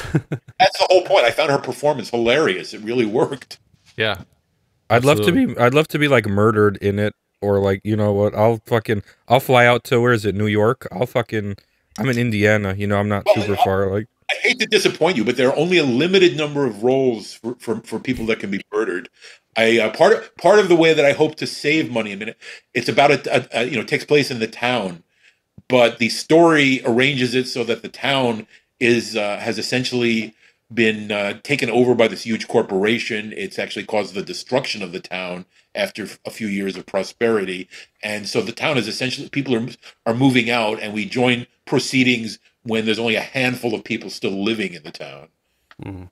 see, I love the we hate capitalism and gentrification movies. These are, especially when it's not like blatant. I love allegories as much as everyone, especially if they're like implicit. Like, even the original Halloween had like implicit meanings. Like, if it works, it works. And I mean, I trust you to do it, because like I know, like you said, Spookies wasn't 100% of your guys' brain power into it, and like with your wisdom now and everything you know about filmmaking through like what you've learned, like I'm seriously super excited to see this. I love like social pieces as well when it comes to horror. I feel like those are some of the most important pieces of art, given like the state of the world now. And Well, I think it's a good thing to get that in there. I mean, Mhm. for sure. I talked about how I grew up on much older movies that were more story and character oriented. I find that's something that's missing from so many, not just horror, but a lot of contemporary films where I feel there's less emphasis on that. There's less concern with that. I think any movie you want a story that involves you. You want characters that you like or hate or have some reaction to, instead of them being just like blanks that are there to fill a point in the plot or whatever. Exactly. Yeah. I mean, it does feel like in that 80s decade, there was a lot of these situations versus real world, problems. And certainly I'm sure that was not unintentional, because so many of us want to sort of escape, our daily goings on and not have to think about things like that. But they are also very important to discuss, and film is one of the best mediums, I think, to be able to do so. So I mean, taking a look at corporations, and especially nowadays, I think that's kind of where I was asking about, our modern influence on this too. And obviously I know that some of that has to do with the troubled production of Spookies and those sort of parallels.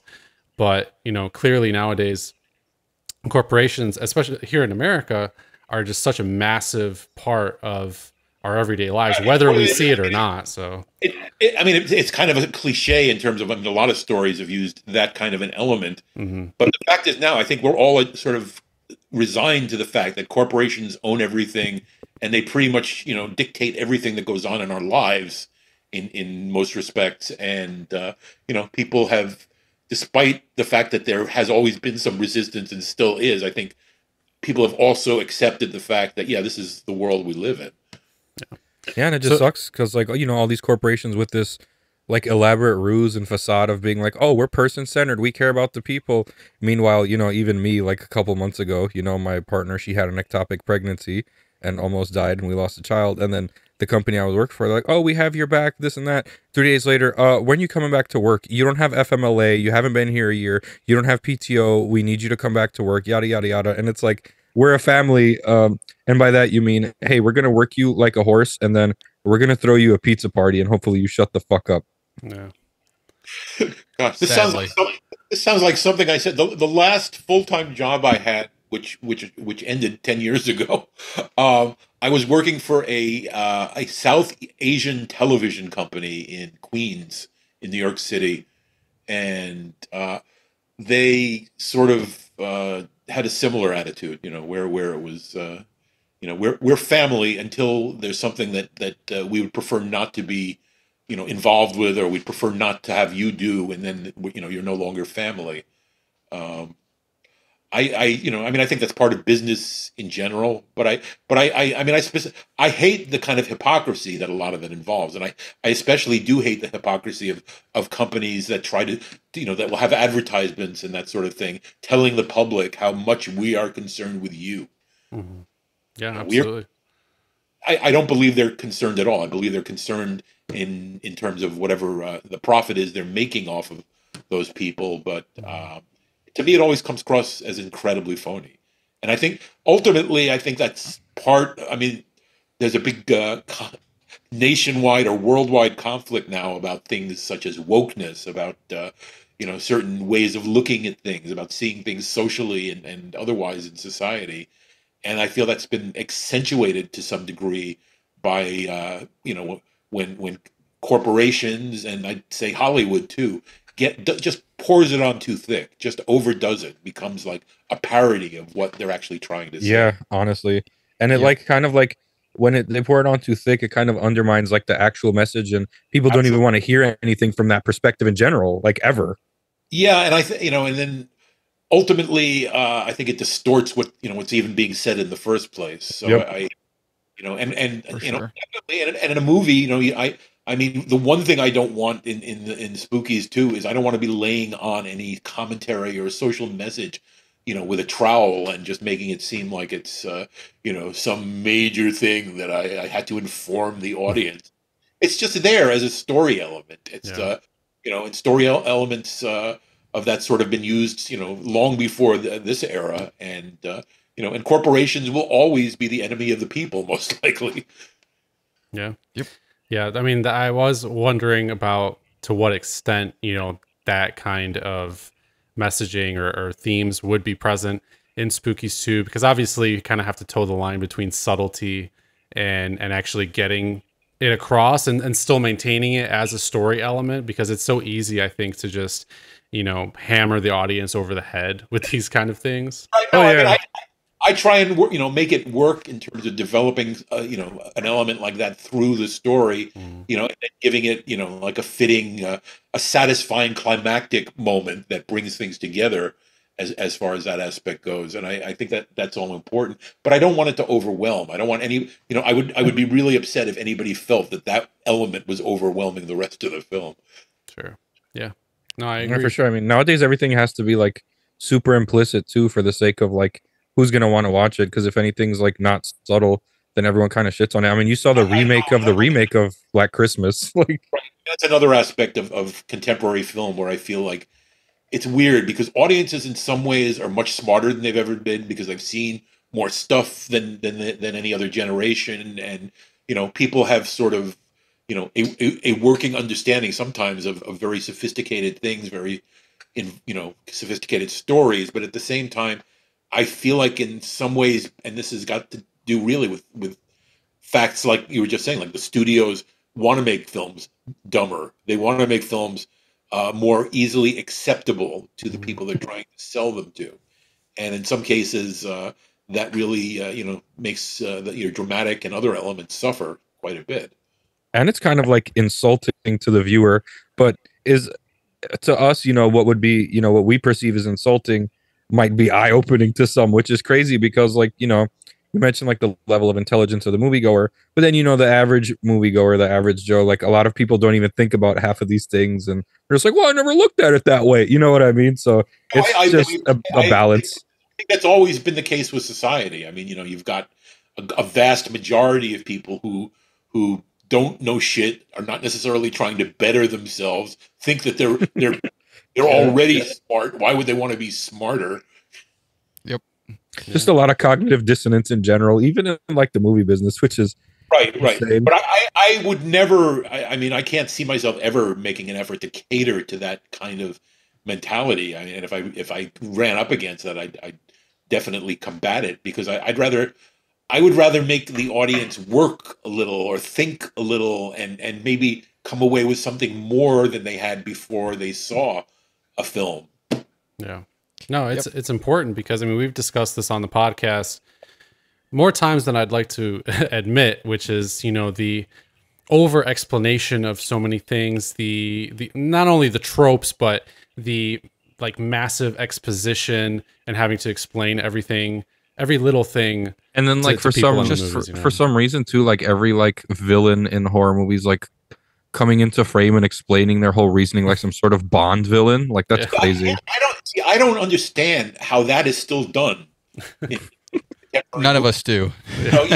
You'd think that, all right, well, we've played this kind of explanation or this type of way of working a story. It's been done to death. Why continue to do it? But they've doubled down on it. It has, and I've seen plenty of movies that like exactly what you're talking about, where it's like, so characters will go on at length into details of things that you really have no need to know. I don't know. And at the same time, there are movie fans who do want an explanation of everything. They'll feel like somehow the film has failed if it doesn't make everything clear. No, that's why like I'm not a big fan of like prequel movies. Like if like all of a sudden, like I don't know, that's why I didn't like Rob Zombie's Halloween. Not because the whole white trash aspect. It's like we don't need to know why he did what he did. I don't care. But it's crazy. I wanted to get back for a second, like about like modern horror, like even like I think the big thing about like all these exposition dumps and all this stuff is because people always complain like online that, oh, I had to Google what this movie meant. So I guess like they're trying to dumb it down for audiences while also like insulting like the diehard like horror movie goers who can think critically and like break down things and don't need everything like explained in like a 14-minute exposition dump. But I also think that if you did need a 14-minute exposition dump, maybe the way you shot your movie or maybe the way that the script was, whatever it was, just wasn't good enough to like get your message across, Well, you should in writing your script and directing your movie, you should be as aware of and as certain as possible that the story elements that are important are coming across, that the emotions that you want the audience to have are getting to them, that they're not leaving the theater wondering, why did this character do this, or why did this happen? It's and I feel, I mean, that's always a problem with films to some extent, but I mean, overall, I feel a lot of the craft has been, is sloppier nowadays, and I feel the fact that it's easier to shoot on video than it is on film has something to do with that too. Like one of the things I'm not really a fan of is like a lot of the genre of movie comedy is almost dead. I mean, they used to be like major comedies every year. You don't see them like that. No, you don't. Yeah, not really. Nowadays, a comedy is like, you get a half a dozen relatively well-known young actors, and then they improv shit. It's or they just like in some films it does not work, and it's very obvious.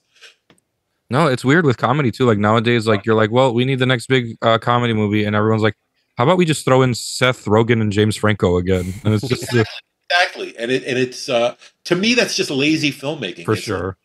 I couldn't see approaching anything like that because it would just seem like, all right, I'm not really trying to. I mean, I'm just like basically letting my ego run rampant and assuming that everyone will find that as entertaining as anything. I think it's just like the amount of movies, like, I mean, especially nowadays, like you were talking about way earlier with like streaming, the amount of stuff that we can like take in and watch and digest is like insane. And it's at the, tip of your hands. When I was a kid growing up, I would pop in like a blank VHS. And then when I'd wait for like Pumpkinhead 2 Blood Wings to come on, then I would record it. And that would be like the one time in November on like a Sunday that it would pop up, and you'd have to check the TV guide. And now, whatever you want, you just look at it, you look it up, and you find it. You had it easy as a kid. When I was a kid, I had to like get up in like at 4 a.m. in the middle of the night, and hopefully not wake my parents who would be upset that I was awake and trying to watch television and see some obscure film that I would only see at that time under those circumstances. Speaking of which, this is where I should mention the fact that the recent film, which was apparently somewhat successful, Late Night with the Devil. Oh yeah. Fills one of the key images from the climax of Spookies for its climax with the woman whose head splits open and light pours. Oh yeah. I never made that connection, but I mean now that you say it, it's pretty clear. Yeah. Oh yeah, it's Definitely, clear as day. I can see it. I wasn't thinking it now, but and I feel sort of like somewhat flattered by that, but at the same time, I'm surprised they even did it. I mean, to me, it would have seemed. Like I was saying earlier, I'm not looking to steal anybody else's ideas. If I'm going to do an idea that's similar or inspired by something, I want to do whatever my brain and my insanity, is going to bring to it. Yeah, and I mean, I think Spookies 2, once it gets released, and I say that confidently, I know you'll do it. Like I can't wait. Like it's gonna be ingrained into horror culture, just as Spookies 1 was. Like, and it'll be one. I would hope more. I mean, if I can make the film I really want to make, people will be very happy with it.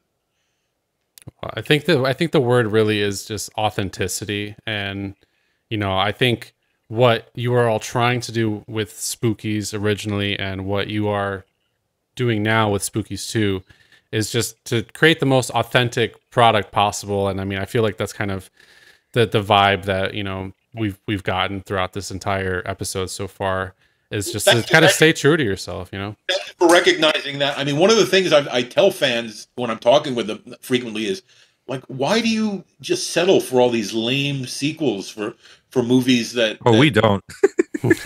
Like, I even thought the new... Right, but the point is, it's like, I felt this way amongst many, like about the last Texas Chainsaw movie. Oh God! Where I felt like, what the fuck do they think they're doing? It's like they're sort of going through the motions, but they actually have no idea how to do this story or what they can do with it. And yet somehow it's gotten a fairly big budget, and it's getting advertising, and it's out there, and like why even do this? It's just cash grab for a popular IP. That's all it is with all these remakes. Like, I mean, like, I know what's his name, David Gordon Green even tried with the Halloween trilogy, and the first movie was okay, and then the other two, Halloween Kills was fine for what it was. It was just fan service and like callbacks and Easter eggs. But honestly, like even that, like it kind of like it was ass. Like I don't care how many people were like, I love that trilogy. It was absolute shit other than the first movie. Like I don't care. Like I sort of said, 80s horror films I don't consider my key influence. I feel that what happened in the 80s is horror became essentially mainstream, where before it was sort of an outsider genre to some extent. I mean, there were mainstream successful horror films, but all of the popular films that induced sequel after sequel after sequel, that's what really mainstreamed it to where like people would just be like, oh, let's see this year's Freddy movie or whatever it is. Yeah. Now we're just kind of in a horror renaissance right now, compared to back then. It's kind of the most popular genre of film. No, it's always been the most popular genre, at least I would say since maybe the 50s, when it really started to when they suddenly realized that there was a teenage market and started catering towards that. Yeah, that's true. I just mean like more in the it's more in the mainstream now. It's like more out in front. Because before there was all the stigma and all the taboo and all that stuff. Like it used to be like dangerous. Oh, horror. Like, and now like, you got Freddy on lunchboxes and stuff. Yeah. So, well, that's the thing.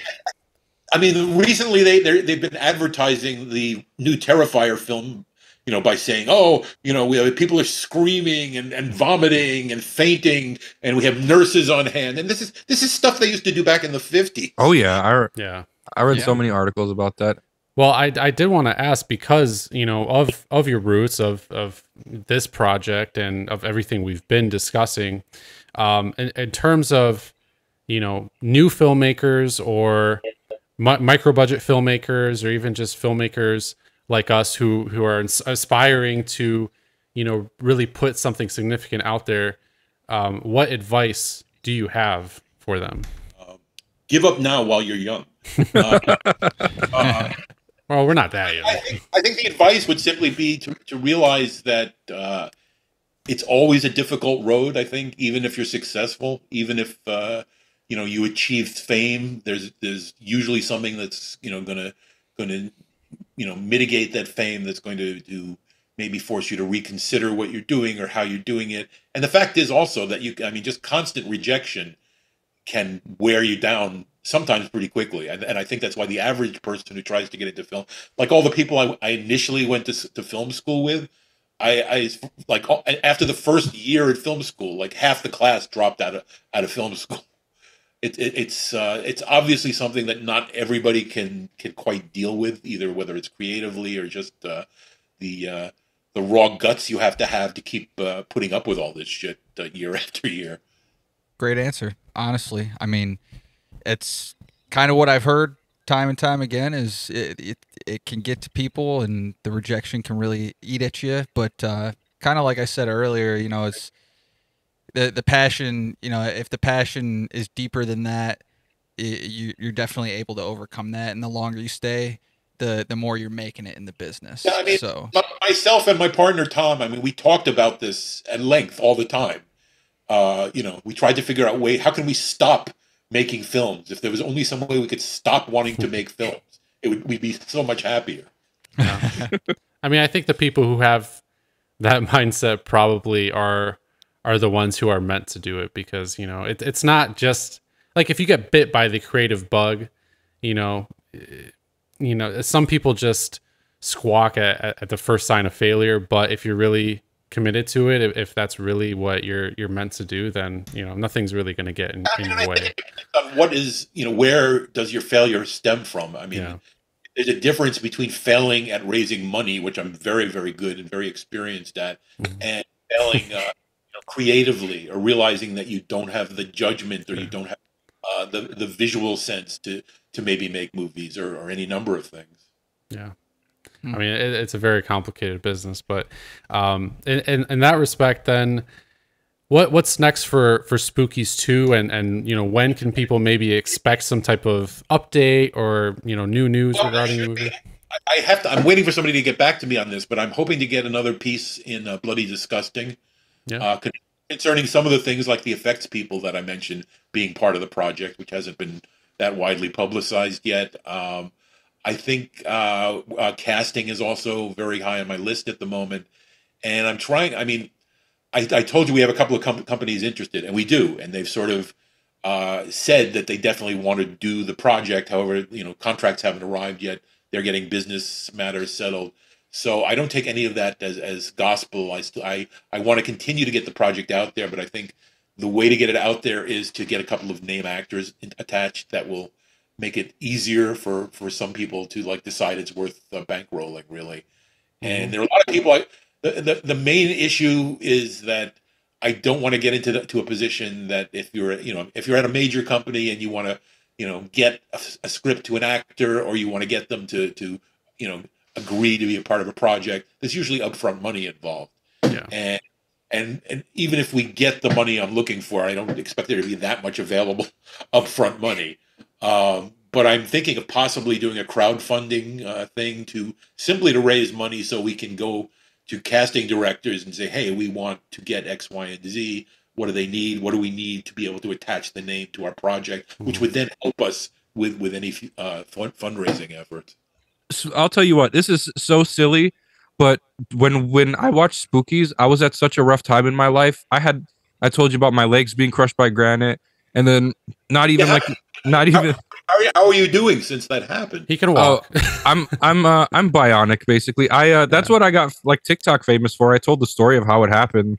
If you want to look at my TikTok, it's just legs were everywhere. That's how I explained the situation. Because after I got crushed and they pulled me out, my legs looked like broken Twizzlers and pretzels, and it was ridiculous. But shortly after that, a year later, we had to put the podcast on hold because not even a year after that, one of my best friends hung himself. So it's just I was going through a lot. I was like having like nonstop like panic attacks, and I was stuck in the house, and like horror was my reprieve. And you know, you can ask Bart. I was pretty much a homebody. I would never really leave, and then Spookies was one of the, you know, one of the distractors, and one of the one of the pivotal times. Like me and Bart still to this day, like we'll talk about Spookies and we'll like touch base on like, bro, Spookies was fucking crazy, huh?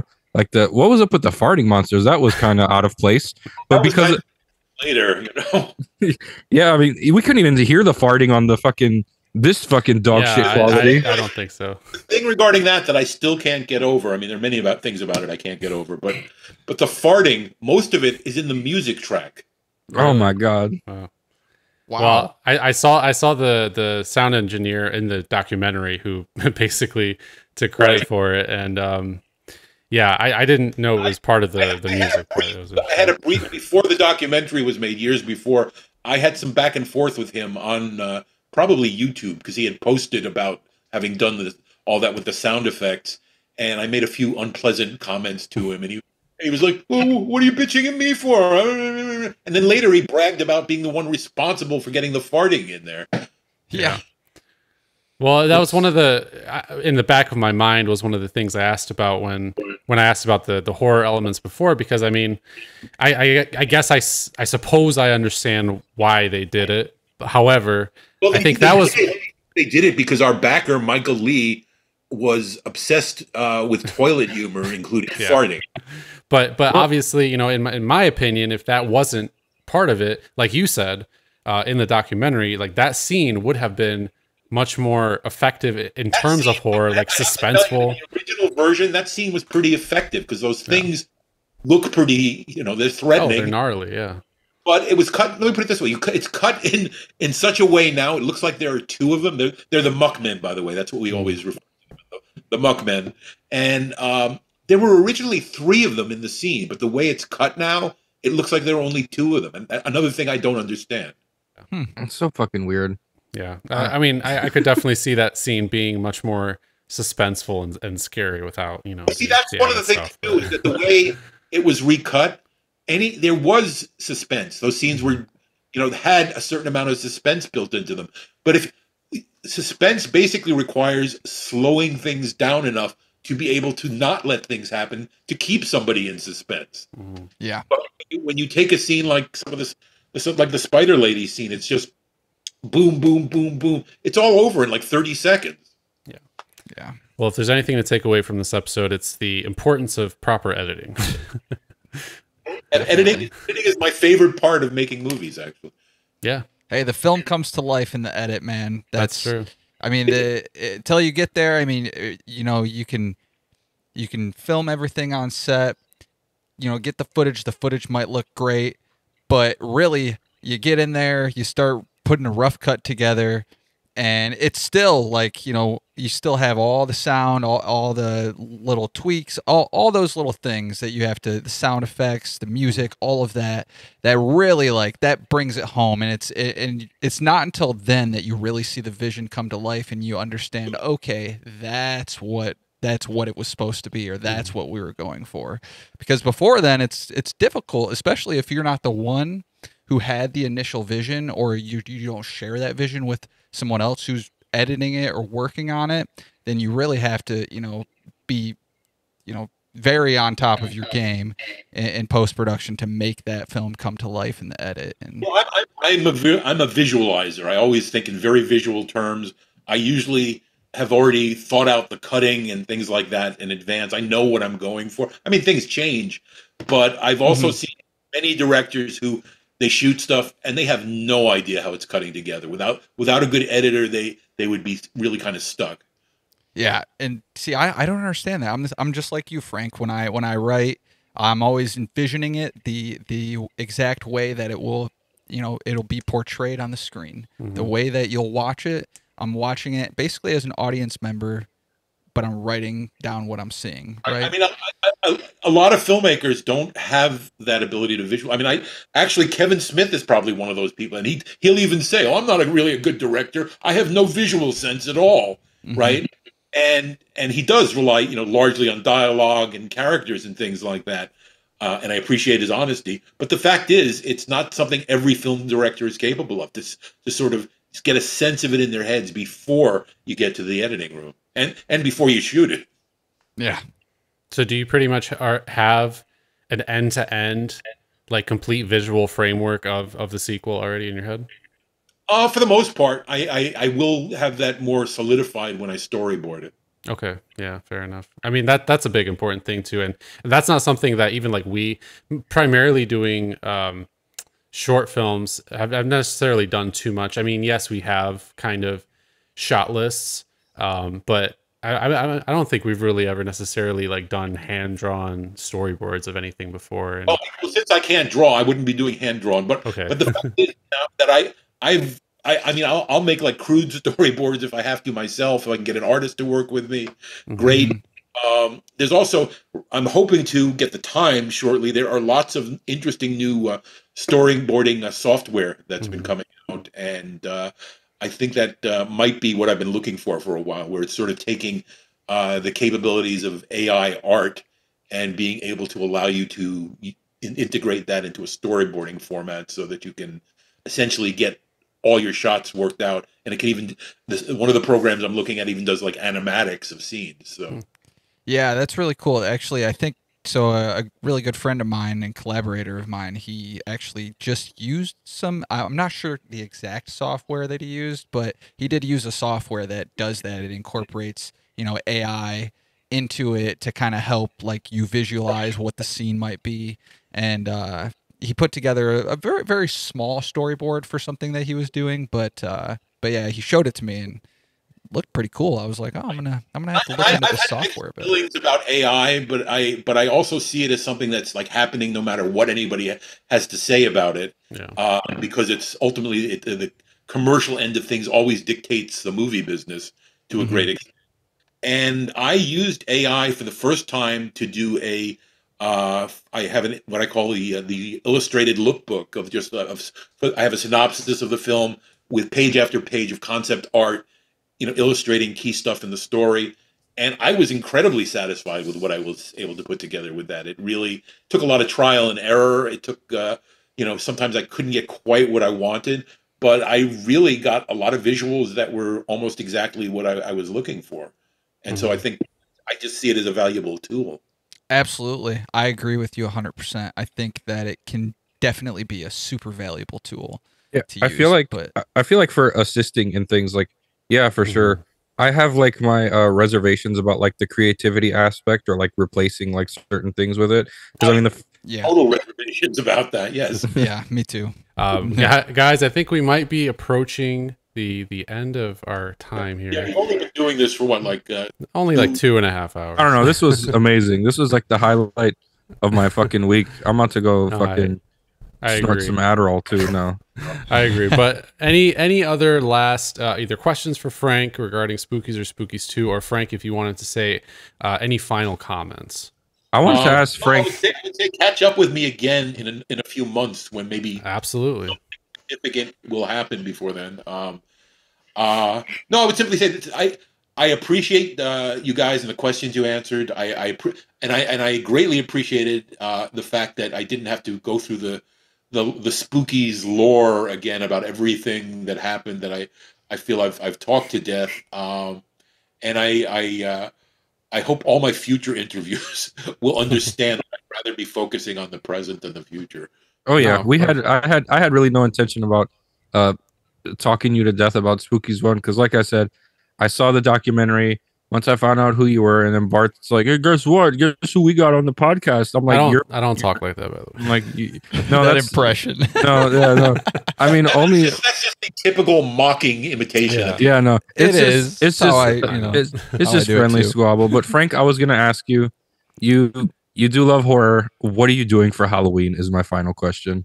Probably nothing, because I live in a very small town. I have literally almost no social life now because almost everyone who I was friends with here in town has moved elsewhere. So I have no plans to go out anywhere or anything. And trick or treaters, even in a small town where you'd think there'd be kids out on the streets, I've never had a kid knock on my door on Halloween. Yeah. Damn, that's crazy. We had one family last year knock on our door, but that was about it. But normally my wife and I would just binge watch, horror movies on Halloween and just make some snacks or something. What I know, lots of adults have just taken to, instead of sending their kids out to trick or treat, they'll just have a party and let that's. Or they do those trunk or treats where you just go into there's trunk or treat. How many times have we been warned as kids, like don't get near a stranger's car, and now we're like getting close to their trunk to get candy? What the fuck? Now we're making we're making their jobs easier. Like I think I'm just gonna fucking dress up as Catwoman and just harass people this fucking Halloween. I don't know. I am definitely hopeful to get this episode out on the internet before Halloween. That way, a lot of people can kind of have their spooky listening session and hopefully have enjoyed Spookies and will enjoy these updates about the sequel. And to tell the truth, so far I have had people, and this goes back a few years, but especially more recently after the announcement about the new film, but a lot of fans just come to me and say, I will do anything to work on your new Spookies film. And the majority of them, they're not just fans, they have professional experience or at least ambitions to some degree. Mm-hmm. And I'm, anybody who's intelligent and is actually willing to work, etc. I mean, I can't pay anybody now, but if you want to volunteer, fine. Please, I'd like to bring you into this, and if we get the money we're looking for, I'd like you to be a part of the production. I get it. I mean, I'll do anything to help you out because, like I said, man, like there's Spookies was there for me, as silly as like some parts of the movies are. Like it's in a weird way. I didn't mention this, but we have something in common in that you had this experience where you almost lost the use of your legs. I about exactly a decade ago suddenly found that I was slowly becoming paralyzed, and this is something my partner wants to like make a part of my persona to the public, etc. But back in like 2014, I started to lose the use of my arms. My legs got weaker. I eventually could barely walk from one room to the next. I was in constant pain, and I couldn't get a diagnosis for 3 years. Eventually, I did. I have a disease called myasthenia gravis that prevents oxygen from getting into the muscles properly. Fortunately, there's medication for it, and I live like an 80-90% normal life in terms of what I can do physically at the moment. But I mean, I was in that place where you're in bed and you just sort of have no ability to lead your life, and you don't really know what the future is going to bring. And somehow I managed to not get depressed or think in a way that was going to make it even worse. All I could think was, I have so many things I want to do. I want to make some movies. I have to get out of bed. Mm-hmm. Yeah, it was a rough time in my life, but also it was like the best time in my life. After I my legs broke, and then the Friday the 13th video game got released. I met and it's because I met all of my like online gaming friends. I'm a big online gamer, and then Dead by Daylight came out like 2 months later, and that's where I actually met my fiance. I moved from Michigan to Indiana, and now we live together. Like horror has really been there for me in every part of my life where I felt like giving up, where there's nothing worth it. Like I don't know what to do. I would just get on the couch, veg out. I'd watch a movie, a horror movie specifically, and every single time it never fails to take me out of it. When I was a kid, we used to go to this video store. Bart knows about it, on Joseph Campo, Video 22. Yeah. Me and my sister Betty or my dad, we'd go in there. We'd rent some horror movies, or I would go to the old Suncoast store with my dad, and he would buy me I would go for independent horror movies when I was little. Like I'd find some random DVD and give it a shot. Yeah. I mean, horror has been my thing since I was a kid. I was just too my dad was on disability. Mom was a busser, so couldn't really afford all these things. So finally, when I got my legs completely almost evaporated out from underneath me, I finally won the lawsuit. I mean, look at this room. Like everything is basically everything I've ever wanted from childhood. And then the Jason masks above me, I actually let me see. Yeah, all of those I made those from scratch. I just had a blank hockey mask, and I just looked at a photo of the ones from the movie, and I don't know. I feel like I didn't really have a childhood. My dad got sick when I was 15. He had schizophrenia, and then a lot of stuff happened, and I had to watch the family. So I never really got to finish my childhood. So I'm still catching up on things that I held dearly to me. And well, I think, I mean, personally, I mean, you guys told me about, that I come across with enthusiasm and genuineness and etc. And that's essentially true because my enthusiasm is real. I really have this excitement, and I like to retain that element of still being a kid, where you're still like impressed and amazed, whatever else. And it's, I mean, to me, a peak movie experience is when I can basically be so taken in by something that I am a kid again. I'm just there, and I'm in the movie, and I'm not thinking about anything else. I'm not worrying about anything else. I'm just there. Yeah, that's what it's all about. I mean, and it's so weird, like, because like the two, like, people from like independent films or films in general that I've reached out to, like, that I've ever talked to so far is honestly you, and the only other person to ever reply honestly is David Howard Thornton. I've had conversations with him on like Facebook.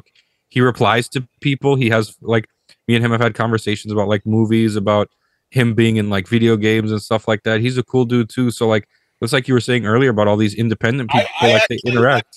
I've had online chats with him, which I did like right after the first Terrifier film. Yeah, same.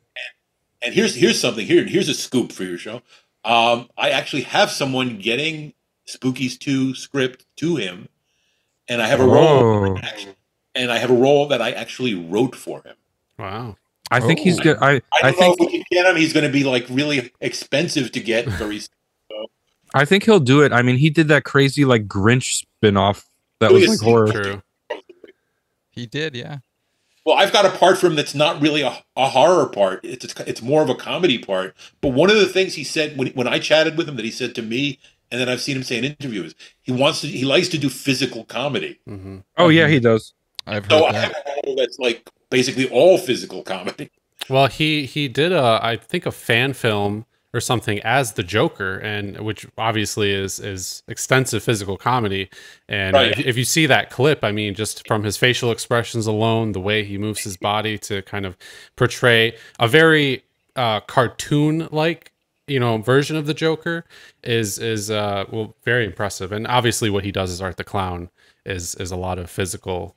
Yeah, I mean, for me, comedy as well, it's his performance that make those movies. That he just has a presence that is striking enough on its own that everything else that's surrounding it is sort of secondary.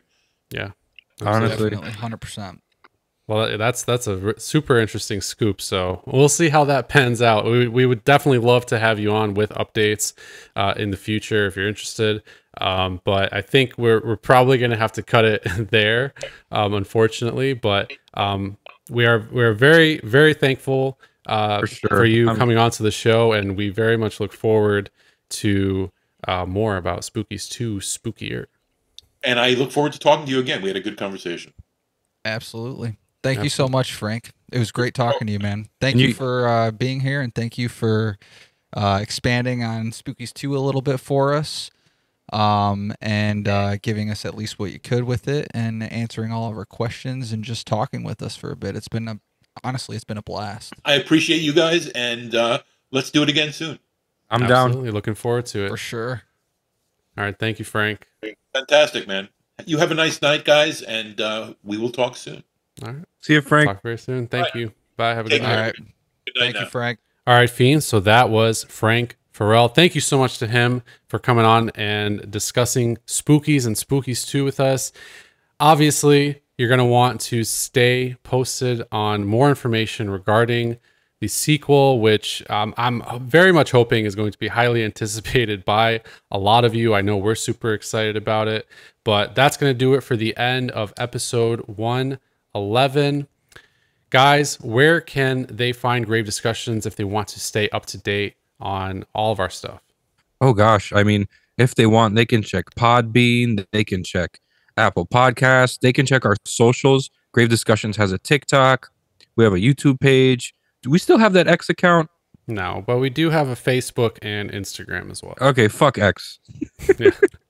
Yep. They could also check us out if they want. We are online, gravediscussions.net. Yeah, all our brand new episodes, as well as new articles, host bios, past episodes, and everything else is on the website. So go check that out. And as always, I am Barnabas. I am Samael. And I am the caretaker. And fiends, we will catch you next time from beyond. On grave discretions. And we're on YouTube.